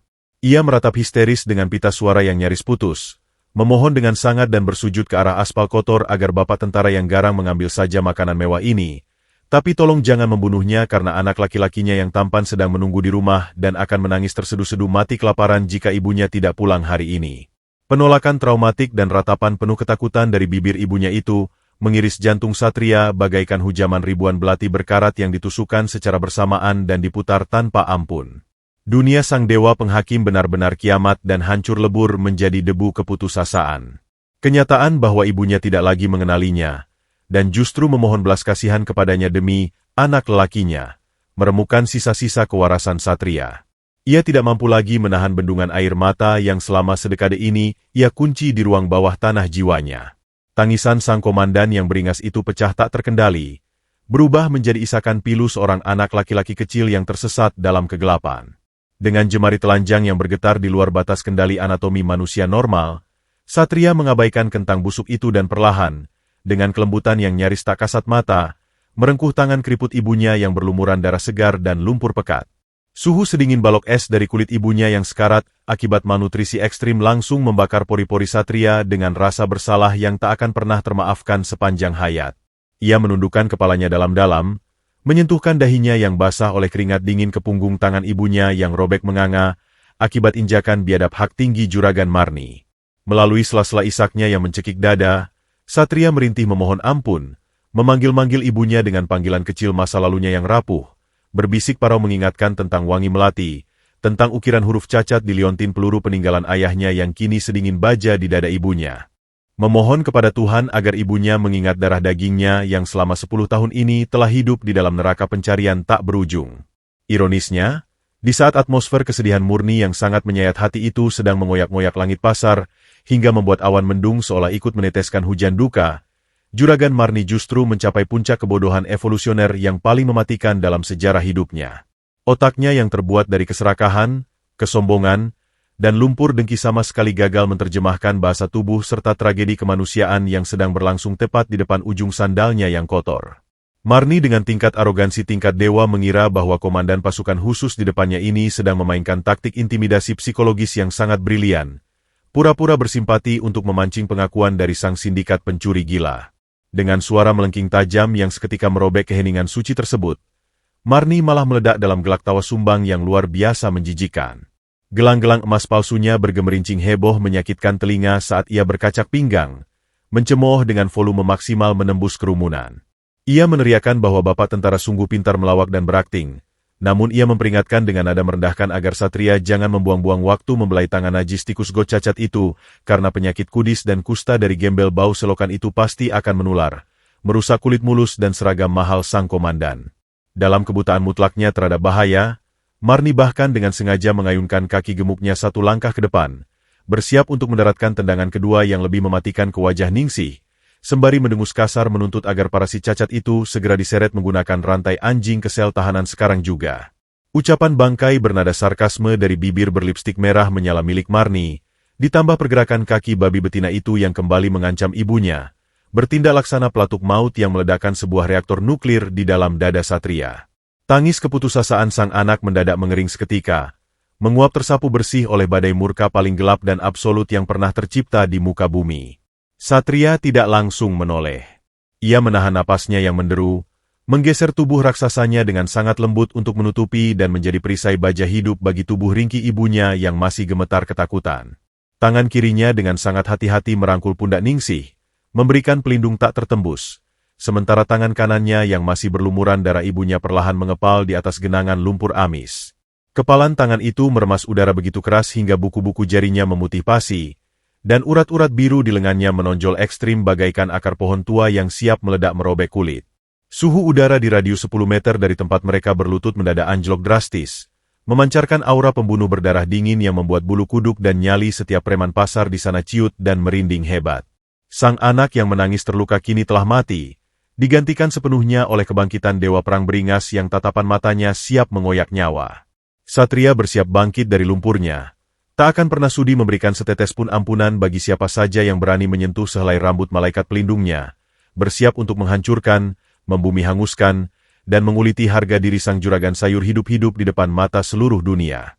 Ayunan kaki raksasa milik juragan Marni yang dibalut sandal hak tinggi setebal 3 cm itu meluncur membelah udara panas dengan kecepatan penuh, menukik tajam ke bawah dengan niat biadab yang murni untuk menghancurkan tengkorak wanita tua malang yang sedang meringkuk gemetar di atas genangan lumpur.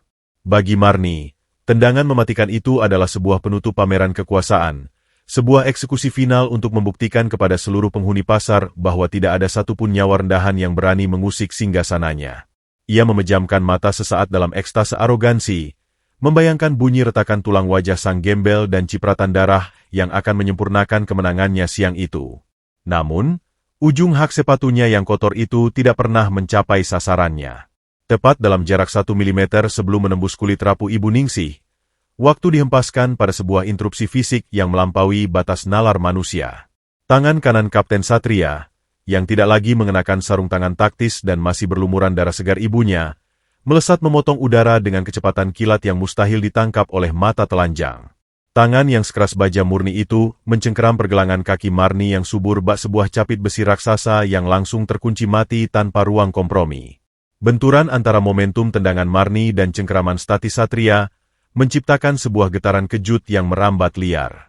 Terdengar bunyi gemertak ngilu dari persendian pergelangan kaki Marni, disusul oleh jeritan melengking bernada tinggi yang keluar dari bibir berlipstik merah menyalanya. Wanita sombong itu terbelalak ngeri. Matanya yang dilapisi riasan tebal nyaris melompat keluar dari rongganya saat ia merasakan sebuah tekanan hidrolik yang luar biasa brutal meremukan urat-urat kakinya. Cengkeraman Satria begitu mematikan, menyalurkan seluruh amarah, keputusasaan, dan dendam purba seorang anak yang terluka langsung ke dalam tulang kaki sang antagonis. Keringat dingin sebesar biji jagung seketika meledak dari pori-pori Marni, menembus lapisan bedak tebalnya. Ia mencoba menarik kakinya dengan sekuat tenaga, menggelepar bagaikan babi hutan yang terperangkap jerat baja, namun tangan sang komandan sama sekali tidak bergeming 1 mm pun. Kapten Satria masih menunduk, wajahnya tersembunyi dalam bayangan, namun aura membunuh yang menguar dari pori-porinya telah mengubah suhu udara di sekitar mereka menjadi sedingin es abadi di kutub utara, membekukan oksigen dan mencekik paru-paru siapapun yang berani bernapas. Dengan gerakan yang teramat lambat, konstan, dan syarat akan ancaman kematian yang absolut, Kapten Satria mulai mengangkat wajahnya dari atas genangan lumpur amis pembawa petaka. Ia tidak melepaskan cengkeramannya pada kaki Marni, melainkan menggunakannya sebagai tuas hidrolik untuk memaksa tubuh raksasa wanita itu mundur perlahan. Satria bangkit berdiri dari posisi berlututnya. Proses berdirinya sang komandan pasukan khusus itu disaksikan oleh ratusan pasang mata yang mematung dalam teror bisu. seolah mereka sedang menyaksikan bangkitnya sang dewa perang dari dasar neraka jahanam. Postur tubuh Satria yang tegap dan menjulang kembali menutupi matahari, melemparkan bayangan raksasa yang menelan seluruh eksistensi Marni. Air mata yang beberapa detik lalu mengalir deras di pipinya kini telah mengering tanpa sisa, digantikan oleh rahang persegi yang mengeras hingga otot-otot di pelipisnya menonjol tajam layaknya kawat baja yang ditarik hingga batas maksimal. Matanya yang gelap kini memancarkan kilat amarah yang sangat kosong dan mematikan. Tidak ada lagi hukum sipil, tidak ada lagi belas kasihan. Seragam loreng kebanggaannya yang kini kotor berlumur lumpur limbah ikan dan darah ibunya justru menambah kengerian visualnya, membuatnya terlihat seperti malaikat pencabut nyawa yang baru saja kembali dari ladang pembantaian paling biadab. Sambil terus memelintir perlahan pergelangan kaki Marni, hingga wanita itu merintih kesakitan dan nyaris kehilangan keseimbangan tubuh suburnya, Satria membuka bibirnya yang pucat pasi. Ia tidak berteriak menggelegar. Ia tidak menggunakan volume maksimal yang memekakkan telinga. Ia melepaskan setiap susunan kata dengan nada desisan bariton yang teramat rendah, lambat, namun getarannya sanggup menembus gendang telinga, mengiris tulang rusuk, dan merobek jantung setiap manusia yang berdiri di radius 50 meter. Satria mendesiskan kalimat mematikan, mempertanyakan dengan kejam apakah nyawa tikus got cacat di bawah kakinya ini tidak lebih berharga dari kubis busuk di lapak sang juragan, seraya menatap lurus ke dalam pupil mata Marni yang mulai melebar karena kepanikan absolut. Dengan nada yang semakin membeku dan syarat akan racun kemurkaan, Satria mengumumkan sebuah fakta yang seketika menghentikan detak jantung semesta, menyatakan bahwa wanita tua berbau selokan yang baru saja diinjak, diludahi, dan disiksa dengan sangat biadab ini adalah pahlawan yang telah mempertaruhkan nyawa melahirkannya ke dunia. Ia menegaskan dengan suara yang membuat langit siang itu seolah runtuh, bahwa gembel yang disuruh mati di tempat sampah itu adalah ibu kandung dari Kapten Satria, komandan pasukan khusus Batalion Garuda. 3 kalimat pengakuan yang keluar dari mulut sang aparat penegak keadilan itu bertindak laksana bom nuklir yang diledakkan tepat di tengah-tengah rongga dada juragan Marni. Otak licik wanita itu seketika mengalami korsleting total, gagal memproses kenyataan hiperbolis yang menghantam kewarasannya. Darah di sekujur tubuhnya seakan disedot habis secara paksa, mengubah wajahnya yang garang menjadi sepucat mayat yang membusuk. Riasan bedaknya luntur berantakan, maskaranya meleleh menciptakan garis-garis hitam yang menyedihkan, dan bibir merahnya gemetar hebat tanpa mampu merangkai satu pun suku kata. Gelang-gelang emas imitasi di pergelangannya tak lagi bergemerincing arogan, melainkan bergetar menyedihkan mengikuti gemertak giginya yang beradu keras akibat teror yang membekukan sumsum tulang. Fakta bahwa ia baru saja memukuli, memfitnah, dan menginjak tangan ibu kandung dari seorang perwira tinggi militer paling beringas yang memimpin pasukan pembunuh bayaran negara, meremukan seluruh keangkuhannya dalam hitungan detik. Ia bukan sekadar menggali lubang kuburnya sendiri, ia baru saja menjatuhkan dirinya ke dalam jurang neraka terdalam tanpa dasar. Lutut Marni yang gemuk seketika kehilangan seluruh kalsium penyangganya, mengubah tulang-tulangnya menjadi jeli yang lumer. Di saat bersamaan, gelombang syok mematikan itu merambat dengan kecepatan cahaya menghantam seluruh kerumunan massa yang berdesakan. Para preman pasar berwajah beringas yang tadinya bersorak kegirangan menuntut agar wanita malang itu diseret ke sel isolasi, kini memucat pasi dengan mulut ternganga lebar. Beberapa dari mereka tanpa sadar menjatuhkan rokok dan tongkat kayu dari genggaman, melangkah mundur dengan langkah terhuyung dan napas tersengal karena ketakutan yang mencekik tenggorokan. Udara mendadak terasa teramat tipis. 2 sersan pasukan khusus di belakang Satria yang sempat membeku sesaat, langsung bereaksi terhadap transisi atmosfer maut tersebut. Menyadari bahwa komandan mereka baru saja menemukan ibunda tercintanya dalam kondisi disiksa di depan publik, insting militer mereka meledak.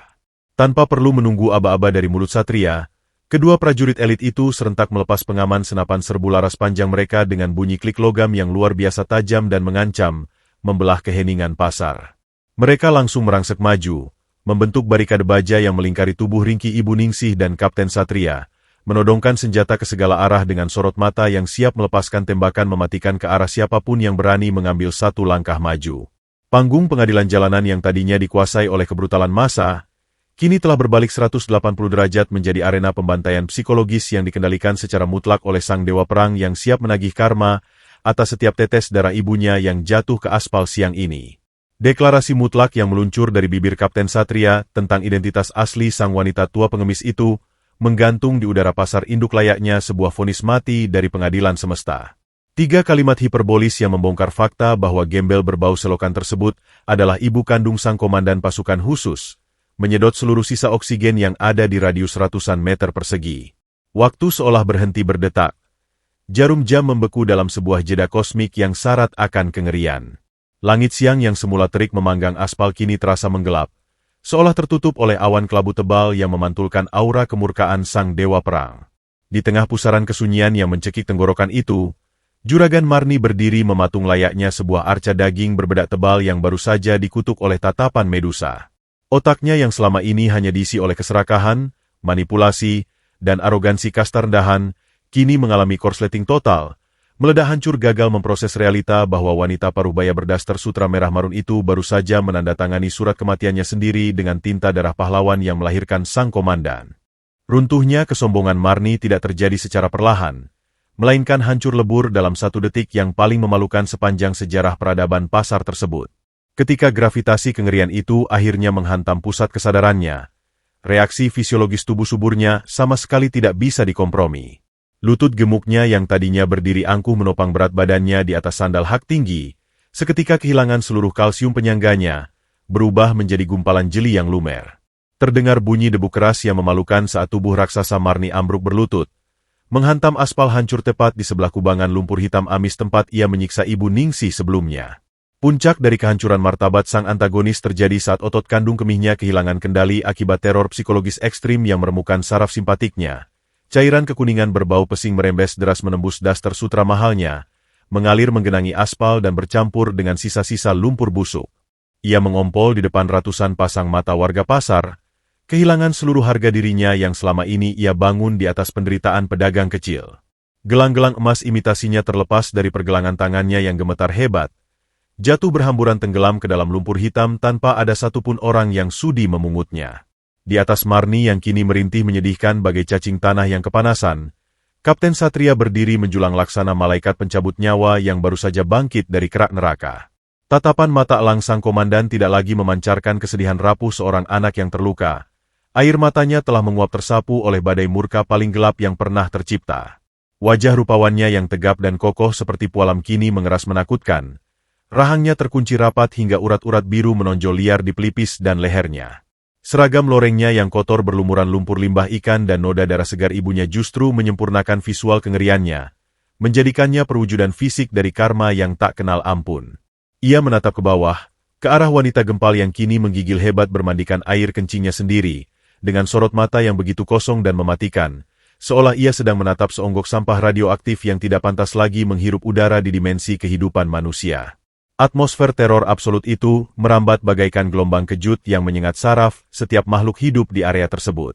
Dua sersan pasukan khusus yang tadinya berdiri di belakang Satria, menyadari sepenuhnya bahwa komandan baja mereka tengah berada di ambang batas rasionalitas akibat melihat ibunda tercintanya disiksa. Insting tempur para prajurit elit itu meledak tanpa perlu komando vokal. Dengan pergerakan taktis yang sangat presisi, mereka merangsek maju membelah kerumunan. Langkah sepatu lars militer mereka menghentak bumi dengan bunyi dentuman yang mengancam. Senapan serbu kaliber mematikan yang tersandang di dada mereka dikokang serentak, menciptakan bunyi klik logam yang luar biasa nyaring dan menusuk telinga, merobek sisa-sisa keberanian para preman pasar. Kedua prajurit itu membentuk barikade baja pelindung yang tak tertembus, mengelilingi tubuh ringkih Ibu Ningsih yang masih meringkuk gemetar. Ujung laras senjata mereka disapukan ke segala arah, mengunci setiap target potensial, sementara mata para sersan itu menyala tajam menantang siapapun yang berani bernapas terlalu keras atau mengambil satu langkah maju mendekati keluarga komandan mereka. Para preman pasar beringas yang biasanya menjadi anjing penjaga kesombongan Juragan Marni kini memucat pasi seperti deretan mayat hidup. Senjata tajam dan tongkat kayu yang tadinya mereka genggam erat untuk mengeroyok sang pengemis gila, satu persatu terlepas jatuh ke aspal dengan bunyi gemeretak yang menyedihkan. Nyali mereka menciut menjadi abu saat ditodong langsung oleh laras panjang pasukan elit kebanggaan negara. Kerumunan massa yang sebelumnya bersorak haus darah menuntut eksekusi bagi Ibu Ningsih, kini melangkah mundur serentak dengan napas tersengal, saling berdesakan panik mencoba lari dari epicentrum kemurkaan sang dewa perang. Mulut-mulut kotor yang tadinya melontarkan hujatan dan makian biadab, kini terbungkam rapat, dikunci oleh rasa bersalah dan ketakutan ekstrim yang mencekik pita suara mereka. Mereka menyadari dengan ngeri bahwa seluruh panggung pengadilan jalanan yang mereka nikmati tadi adalah sebuah dosa besar yang tak terampuni, Sebuah penghinaan kolektif terhadap ibu dari seorang pria yang memiliki kekuasaan mutlak untuk meratakan seluruh pasar ini dengan tanah. Kembali ke pusat pusaran badai, Kapten Satria tidak mengizinkan Marni memalingkan wajah pengecutnya. Dengan ujung sepatu Larsnya yang berlapis baja, Satria mengangkat dagu wanita subur yang gemetar itu, memaksanya menatap lurus ke dalam sepasang mata elang yang menyala oleh api neraka. Suara bariton Satria menggelegar rendah, mendesiskan racun kutukan yang meremukan sisa-sisa kewarasan Marni, menanyakan dengan nada sarkasme mematikan apakah nyawa tikus got cacat dan gembel bau selokan yang baru saja ia injak-injak ini benar-benar tidak lebih berharga dari kubis busuk di lapaknya. Satria menekankan setiap kata-katanya layaknya proyektil peluru yang menembus jantung, mengingatkan sang juragan bahwa kekuasaan fana yang ia banggakan di pasar kumuh ini hanyalah ilusi menggelikan dibandingkan dengan kekuatan hukum dan karma yang kini sedang mencekik lehernya. Ia mendeklarasikan bahwa wanita tua yang kotor dan compang-camping itu adalah rahim suci yang membentuk daging dan tulangnya, malaikat tanpa sayap yang kehormatannya baru saja dirobek paksa oleh tangan najis seorang tengkulak serakah. Mendengar rentetan dakwaan absolut dari bibir sang komandan, Juragan Marni menjerit histeris dalam keputusasaan yang menggelap. Ia menangkupkan kedua tangannya yang gemuk dan licin oleh keringat dingin di depan dada, bersujud mencium aspal berlumpur dan genangan air seninya sendiri, menghamba layaknya budak rendahan yang menanti eksekusi mati. Suaranya pecah belah, melolong parau memohon ampunan, berteriak-teriak histeris mengklaim bahwa ia tidak tahu, bahwa matanya buta, dan ia bersumpah demi Tuhan akan menebus semua kesalahannya dengan seluruh kekayaan harta benda yang ia miliki. Marni meratap terseduh-seduh, memohon belas kasihan atas nama anak dan keluarganya, mencoba memanipulasi nurani sang aparat dengan air mata buaya yang kini tak lagi memiliki daya sihir sedikitpun. Wajahnya yang berlepotan lumpur, maskara luntur, dan bau pesing air kencing, benar-benar menjadi antitesis yang sangat menjijikan dari penampilannya yang angkuh dan mengkilap hanya beberapa menit yang lalu. Namun, permohonan ampun yang menjijikan itu membentur dinding pualam tak tertembus di hati Kapten Satria. Hukum alam telah berbalik dengan sangat kejam, dan Satria tidak memiliki setitik pun ruang untuk sebuah kompromi pemaafan. Dengan ketenangan yang luar biasa mematikan, Satria menepis tangan Marni yang berusaha meraih ujung celana lorengnya. Ia memproklamasikan dengan suara lantang yang menggema ke seluruh penjuru pasar bahwa air mata palsu seorang tiran tidak akan pernah bisa mencuci bersih darah suci seorang ibu yang tertumpah di jalanan kotor ini. Sang komandan baja memberikan perintah penangkapan tanpa ampun kepada anak buahnya, menitahkan agar wanita sombong ini diseret, dikurung, dan dihabisi harga dirinya secara hukum tanpa satupun fasilitas keringanan, memastikan bahwa sisa umur Marni akan dihabiskan dalam penyesalan yang membakar jiwa di balik jeruji besi dingin. Eksekusi balas dendam itu telah dimulai secara mutlak, menandai runtuhnya kekaisaran kesombongan sang antagonis tepat di bawah pijakan sepatu Lars sang pemetik karma. Gema perintah absolut yang meluncur dari lisan Kapten Satria masih memantul di dinding-dinding beton pasar induk, membawa hawa kematian yang membekukan darah setiap pendengarnya. Instruksi penangkapan tanpa ampun itu bukanlah sebuah gertakan kosong. Itu adalah mantra pemanggil karma yang seketika mengubah nasib Juragan Marni dari seorang tiran penguasa pasar menjadi seonggok daging hina pesakitan. Tanpa perlu mengulang titah komandannya, dua sersan pasukan khusus elit yang sejak tadi menahan geram langsung bergerak maju dengan kecepatan dan presisi mematikan. Sepatu Lars militer mereka menghentak genangan lumpur dengan kasar, memercikan air kotor ke segala arah saat mereka menerkam bahu subur Marni yang sedang bersujud gemetar di atas genangan air kencingnya sendiri. Tangan-tangan kokoh berlapis sarung tangan taktis itu mencengkeram lengan Marni yang licin oleh keringat dingin, memaksanya bangkit berdiri dengan tarikan kasar yang membuat urat-urat bahu wanita itu menjerit ngilu. Bunyi gemertak logam beradu dengan tulang terdengar nyaring ketika borgol baja sedingin es dikunci paksa melingkari pergelangan tangan Marni yang gemuk, mengunci mati pergerakannya tanpa memberikan sedikit pun ruang untuk meronta. Di detik-detik kehancurannya itu, Juragan Marni mencoba menggunakan senjata pamungkas yang selama ini selalu menyelamatkannya, para preman pasar. Dengan wajah berlepotan lumpur hitam yang bercampur dengan lunturan maskara dan lipstik merah yang kini menyerupai badut tragedi, ia memutar kepalanya dengan liar mencari bala bantuan. Pita suaranya yang sudah serak dipaksakan untuk melolong histeris, meneriakan nama-nama jagoan bayarannya, memohon, dan memerintahkan mereka untuk maju menyerang sang aparat dan membebaskannya dari borgol sialan ini. Ia menjanjikan bayaran puluhan juta rupiah, berteriak bahwa ia akan memberikan seluruh lapaknya asal mereka mau menyelamatkannya detik ini juga. Namun, lolongan putus asa itu hanya dijawab oleh keheningan yang luar biasa memalukan. Para preman beringas bertato yang biasanya berjalan membusungkan dada dan memalak pedagang kecil atas nama Marni, kini wajahnya memucat pasi bagaikan selembar kertas lusuh. Melihat laras panjang senapan serbu otomatis yang moncongnya masih diarahkan ke segala penjuru oleh para prajurit elit, serta aura dewa perang Kapten Satria yang siap membumi hanguskan siapapun yang berani melangkah maju, nyali para preman itu menguap tak bersisa. Alih-alih menolong, mereka justru membuang tongkat kayu dan senjata tajam mereka ke aspal, lalu berbalik arah dan berlari kocar-kacir membubarkan diri, menyelinap ke dalam lorong-lorong gelap pasar layaknya sekawanan tikus got yang ketakutan melihat sinar matahari. Pengkhianatan absolut dari para penjaganya meremukan sisa-sisa kewarasan Marni. Ia kini sendirian, tak berdaya, dan sepenuhnya ditelanjangi oleh rasa malu di depan ratusan pasang mata yang selama ini ia tindas. Saat tubuh besarnya diseret paksa oleh kedua sersan menuju kendaraan taktis yang terparkir di luar blok pasar, pemandangan ironis yang luar biasa dramatis tercipta. Daster sutra merah marun yang selalu ia banggakan sebagai simbol kekayaan kini robek di bagian bahu, basah kuyup oleh air kencing yang berbau pesing menyengat, dan berlumuran lumpur limbah ikan busuk yang sangat menjijikan. Gelang-gelang emas imitasi raksasa yang selalu bergemerincing arogan di pergelangan tangannya kini terlepas satu persatu akibat tarikan paksa dari borgol besi. Logam-logam palsu itu berjatuhan ke atas aspal hancur, menggelinding menyedihkan sebelum akhirnya terinjak oleh sepatu lars prajurit dan tenggelam ke dalam lumpur pekat. Tak ada satupun orang dari kerumunan massa yang sudi menunduk untuk memungut perhiasan itu.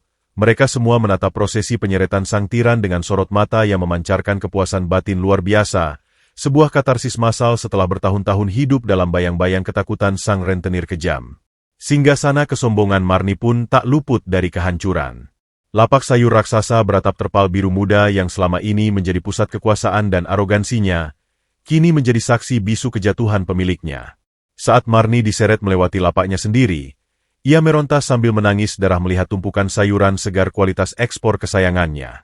Beberapa pedagang kecil yang selama ini ia peras keringatnya perlahan mulai maju, menginjak tomat-tomat merah dan kubis montok yang terjatuh dari meja pameran.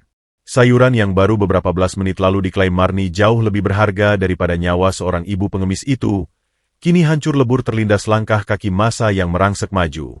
Keadilan seolah turun langsung tangan dari langit, membalikan roda kehidupan dengan rotasi yang sangat brutal. Sang ratu pasar yang tamak kini harus menelan kepahitan diseret seperti binatang buruan, ditonton oleh seluruh rakyat jelata yang dulu ia panggil dengan sebutan tikus got dan gembel bau selokan. Raungan tangis penyesalan Marni terus menggema hingga akhirnya tubuh suburnya dilemparkan tanpa ampun ke dalam bak belakang kendaraan taktis baja. Pintu besi ditutup rapat dengan dentuman memekakan telinga, mengurung wanita itu dalam kegelapan penjara yang akan menjadi rumah barunya untuk waktu yang sangat lama. Sementara itu, jauh dari keriuhan penangkapan yang memalukan tersebut, di pusat pusaran badai yang kini telah mereda, Kapten Satria berdiri mematung memunggungi hiruk-pikuk kehancuran musuhnya. Ia sama sekali tidak menoleh ke belakang untuk melihat eksekusi sang antagonis, karena baginya, eksistensi Marni telah menguap dari alam semestanya. Seluruh sel darah, oksigen, dan detak jantungnya kini hanya tertuju pada satu sosok rapuh yang masih meringkuk di atas genangan aspal berdarah di bawah kakinya. Setelah memastikan ancaman fisik telah lenyap secara absolut, aura membunuh sang dewa perang yang menakutkan itu perlahan memudar, luruh bersama embusan angin pasar. Bahu tegap sang komandan yang tadi menegang kaku layaknya baja siap tempa, kini merosot turun menyiratkan kelelahan batin yang luar biasa. Ia membuang napas panjang yang bergetar di udara, melepaskan seluruh kebencian duniawi, lalu dengan perlahan dan penuh kehati-hatian, Satria kembali merendahkan tubuh raksasanya. Ia berlutut sekali lagi di atas genangan lumpur yang sama, mengabaikan seragam lorengnya yang kini telah hancur oleh noda dan kotoran. Tangannya yang besar dan kokoh terulur dengan sangat lembut, bersiap untuk merengkuh satu-satunya harta karun paling berharga di dunia yang telah hilang dari hidupnya selama 10 tahun, bersiap untuk membawa malaikat pelindungnya pulang dari neraka ini. Hiruk-pikuk penangkapan juragan Marni telah memudar sepenuhnya, ditelan oleh jarak dan deru mesin kendaraan taktis baja yang membawa sang tiran menuju neraka penebusan dosanya. Di pusat epicentrum pasar induk yang sebelumnya merupakan arena pembantaian martabat dan pameran kesombongan, kini hanya tersisa sebuah keheningan yang luar biasa suci dan purba. Udara panas yang tadinya mencekik tenggorokan seolah mereda, memberikan ruang bagi semilir angin sejuk yang berembus pelan menyapu sisa-sisa ketegangan. Ratusan pasang mata warga pasar yang masih mematung di balik perimeter pengamanan pasukan khusus, kini menahan napas mereka dalam haru yang mencekat dada. Mereka menjadi saksi bisu dari sebuah transisi emosional yang melampaui batas nalar manusia. Sang dewa perang beringas yang baru saja meruntuhkan singgasana penguasa pasar dengan kutukan mautnya, kini telah menanggalkan seluruh jubah kemurkaannya. Kapten Satria membiarkan bahu tegapnya merosot, menghapus sisa-sisa aura pembunuh berdarah dingin dari tatapan matanya, dan kembali merendahkan tubuh raksasanya untuk bersujud di atas genangan lumpur pekat yang sama, tepat di hadapan gundukan kain compang-camping berlumuran darah yang merupakan sumber denyut nadinya. Tanpa keraguan sedikitpun, dan dengan kelembutan yang sangat kontras dengan otot-otot bajanya yang mematikan, Satria menjulurkan kedua tangannya yang tak lagi berbalut sarung tangan taktis. Ia merengkuh tubuh ringkih Ibu Ningsih yang masih menggigil hebat dalam trauma ketakutannya. Saat dada bidang sang komandan bersentuhan langsung dengan tubuh ibunya, sebuah sensasi perih menyayat hati seketika merobek relung jiwanya. Ibunya yang di dalam ingatannya selalu memiliki postur anggun dan pelukan yang hangat, kini terasa tidak lebih dari sekumpulan tulang rapuh yang hanya dibungkus oleh kulit keriput setipis kertas perkamen. Aroma busuk dari limbah organik pasar, keringat asam, dan darah amis yang menguar kuat dari kebaya usang Ningsih sama sekali tidak membuat Satria memalingkan wajahnya. Sebaliknya, ia menenggelamkan wajahnya ke ceruk leher ibunya yang dipenuhi kotoran dan debu jalanan, menghirup aroma tersebut dalam-dalam dengan isakan tertahan, seolah itu adalah wangi surgawi yang telah ia rindukan selama 10 tahun masa pencariannya yang gelap gulita. Satria memeluk erat wanita tua itu, menyalurkan seluruh sisa kehangatan dari aliran darahnya, mencoba mencairkan lapisan es ketakutan yang telah membekukan kewarasan ibunya. Di dalam dekapan dada putranya yang kokoh layaknya perisai baja, Ningsih masih belum sepenuhnya terbebas dari jerat ilusi demensianya. Napas wanita tua itu tersengal-sengal dangkal, sementara kedua tangan keriputnya yang dipenuhi luka robek akibat injakan biadab hak tinggi Marni masih bersedekap kaku. Jari-jarinya yang gemetar hebat dengan keras kepala menolak untuk melepaskan sebutir kentang busuk berlumur lumpur yang ia sembunyikan di dekat kalung peluru berkaratnya. Dengan suara bariton yang kini bergetar sangat parau dan pecah oleh derai air mata, Satria mengusap punggung ibunya dengan belayan yang teramat rapuh. Ia berbisik tepat di telinga ibunya, merangkai kata-kata yang diucapkan tidak dengan komando militer, melainkan dengan rengekan pilu seorang anak kecil yang merindukan rumahnya. Satria memohon dengan sangat lembut agar ibunya melepaskan kentang kotor tersebut, meyakinkan wanita malang itu dengan isak tangis bahwa jagoan kecilnya yang tampan sudah tidak kelaparan lagi, bahwa jagoannya kini sudah tumbuh besar, kuat, dan telah menjemputnya untuk pulang ke rumah yang hangat di mana tidak akan ada lagi rasa lapar dan kedinginan yang akan menyiksanya. Bisikan parau yang syarat akan resonansi kasih sayang murni itu menembus gendang telinga Ningsih, perlahan-lahan merayap naik dan menerobos kabut gelap demensia yang selama bertahun-tahun mengurung akal sehatnya. Tubuh kurus kering yang tadinya menegang itu tiba-tiba berhenti bergetar. Sepasang mata keruh Ningsih yang sebelumnya cekung dan kosong penuh teror, kini mengerjap pelan, memancarkan seberkas cahaya kesadaran purba yang sangat rapuh. Jari-jarinya yang kaku perlahan mengendur, membiarkan kentang busuk yang sedari tadi ia pertahankan mati-matian itu menggelinding jatuh kembali ke dalam kubangan lumpur hitam. Dengan pergerakan yang teramat lambat dan gemetar, tangan Ningsih yang berlumuran darah segar dan lumpur pekat terangkat ke udara. Telapak tangan keriput itu mendarat dengan ragu-ragu di atas rahang persegi Satria yang basah oleh air mata. Sensasi kulit ibunya yang sedingin es menyentuh wajahnya membuat dada Satria bergemuruh hebat, membiarkan air matanya semakin menderas tanpa penahan. Ningsih meraba garis wajah pria berseragam militer di depannya, ibu jarinya mengusap pelan sisa air mata di pelipis sang komandan, lalu dari bibirnya yang pecah-pecah parah, meluncurlah sebuah gumaman lirih dan bergetar yang menyebutkan nama panggilan kecil Satria. Sebuah konfirmasi gaib bahwa naluri keibuannya yang abadi telah berhasil memenangkan pertarungan melawan penyakit yang merusak ingatannya. Mendengar namanya disebut langsung oleh lisan suci ibunya, pertahanan terakhir Satria hancur lebur dalam kebahagiaan yang membuncah merobek langit. Ia mengangguk cepat berkali-kali, menciumi punggung tangan ibunya dengan penuh rasa syukur yang tak terhingga kepada Sang Pencipta yang telah mengembalikan poros dunianya.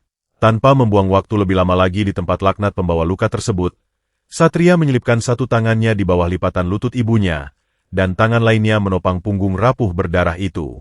Dengan gerakan yang teramat presisi seolah ia hanya mengangkat sehelai bulu angsa, Satria menggendong tubuh ibunya bangkit dari atas aspal berlumpur. Seragam lorengnya yang basah kuyup dan kotor oleh limbah pasar kini menjadi selimut pelindung yang paling aman bagi sang pahlawan hidupnya. Satria membalikan badannya, melangkah tegap membelah kerumunan dengan ibunya yang menyandarkan kepala kotornya ke dada bidang sang komandan, memejamkan mata dalam kedamaian absolut yang baru pertama kali ia rasakan dalam 1 dekade terakhir. Saat Kapten Satria melangkah gontai namun penuh wibawa membawa ibunya keluar dari blok sayur, sebuah pemandangan epik yang menggetarkan sanubari tersaji di bawah terik matahari. Ratusan warga pasar, para kuli panggul, hingga pedagang kecil yang menyaksikan prosesi itu secara otomatis menyingkir, menundukkan kepala mereka dalam-dalam dengan sikap hormat yang teramat hikmat. Tidak ada satupun manusia yang berani menginterupsi langkah sang komandan baja, hanya terdengar isakan tangis haru dari beberapa ibu-ibu pedagang yang tak mampu menahan air mata penyesalan mereka. 2 sersan pasukan khusus berjalan mengawal di sisi kanan dan kiri, menjaga perimeter suci hingga mereka tiba di depan pintu kendaraan taktis baja yang telah terbuka. Satria mendudukan ibunya dengan sangat hati-hati di kursi berlapis busa tebal, menyelimuti tubuh kurus itu dengan jaket militer miliknya yang hangat.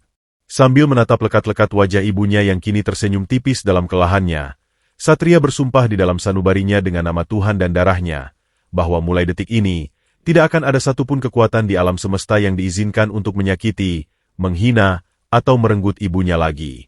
Pintu baja kendaraan taktis itu pun ditutup rapat, mesinnya menderu kuat membelah jalanan, meninggalkan wilayah pasar kumuh itu dengan membawa sebuah kisah legendaris tentang keadilan absolut dan cinta abadi seorang anak yang berhasil menjemput surganya kembali.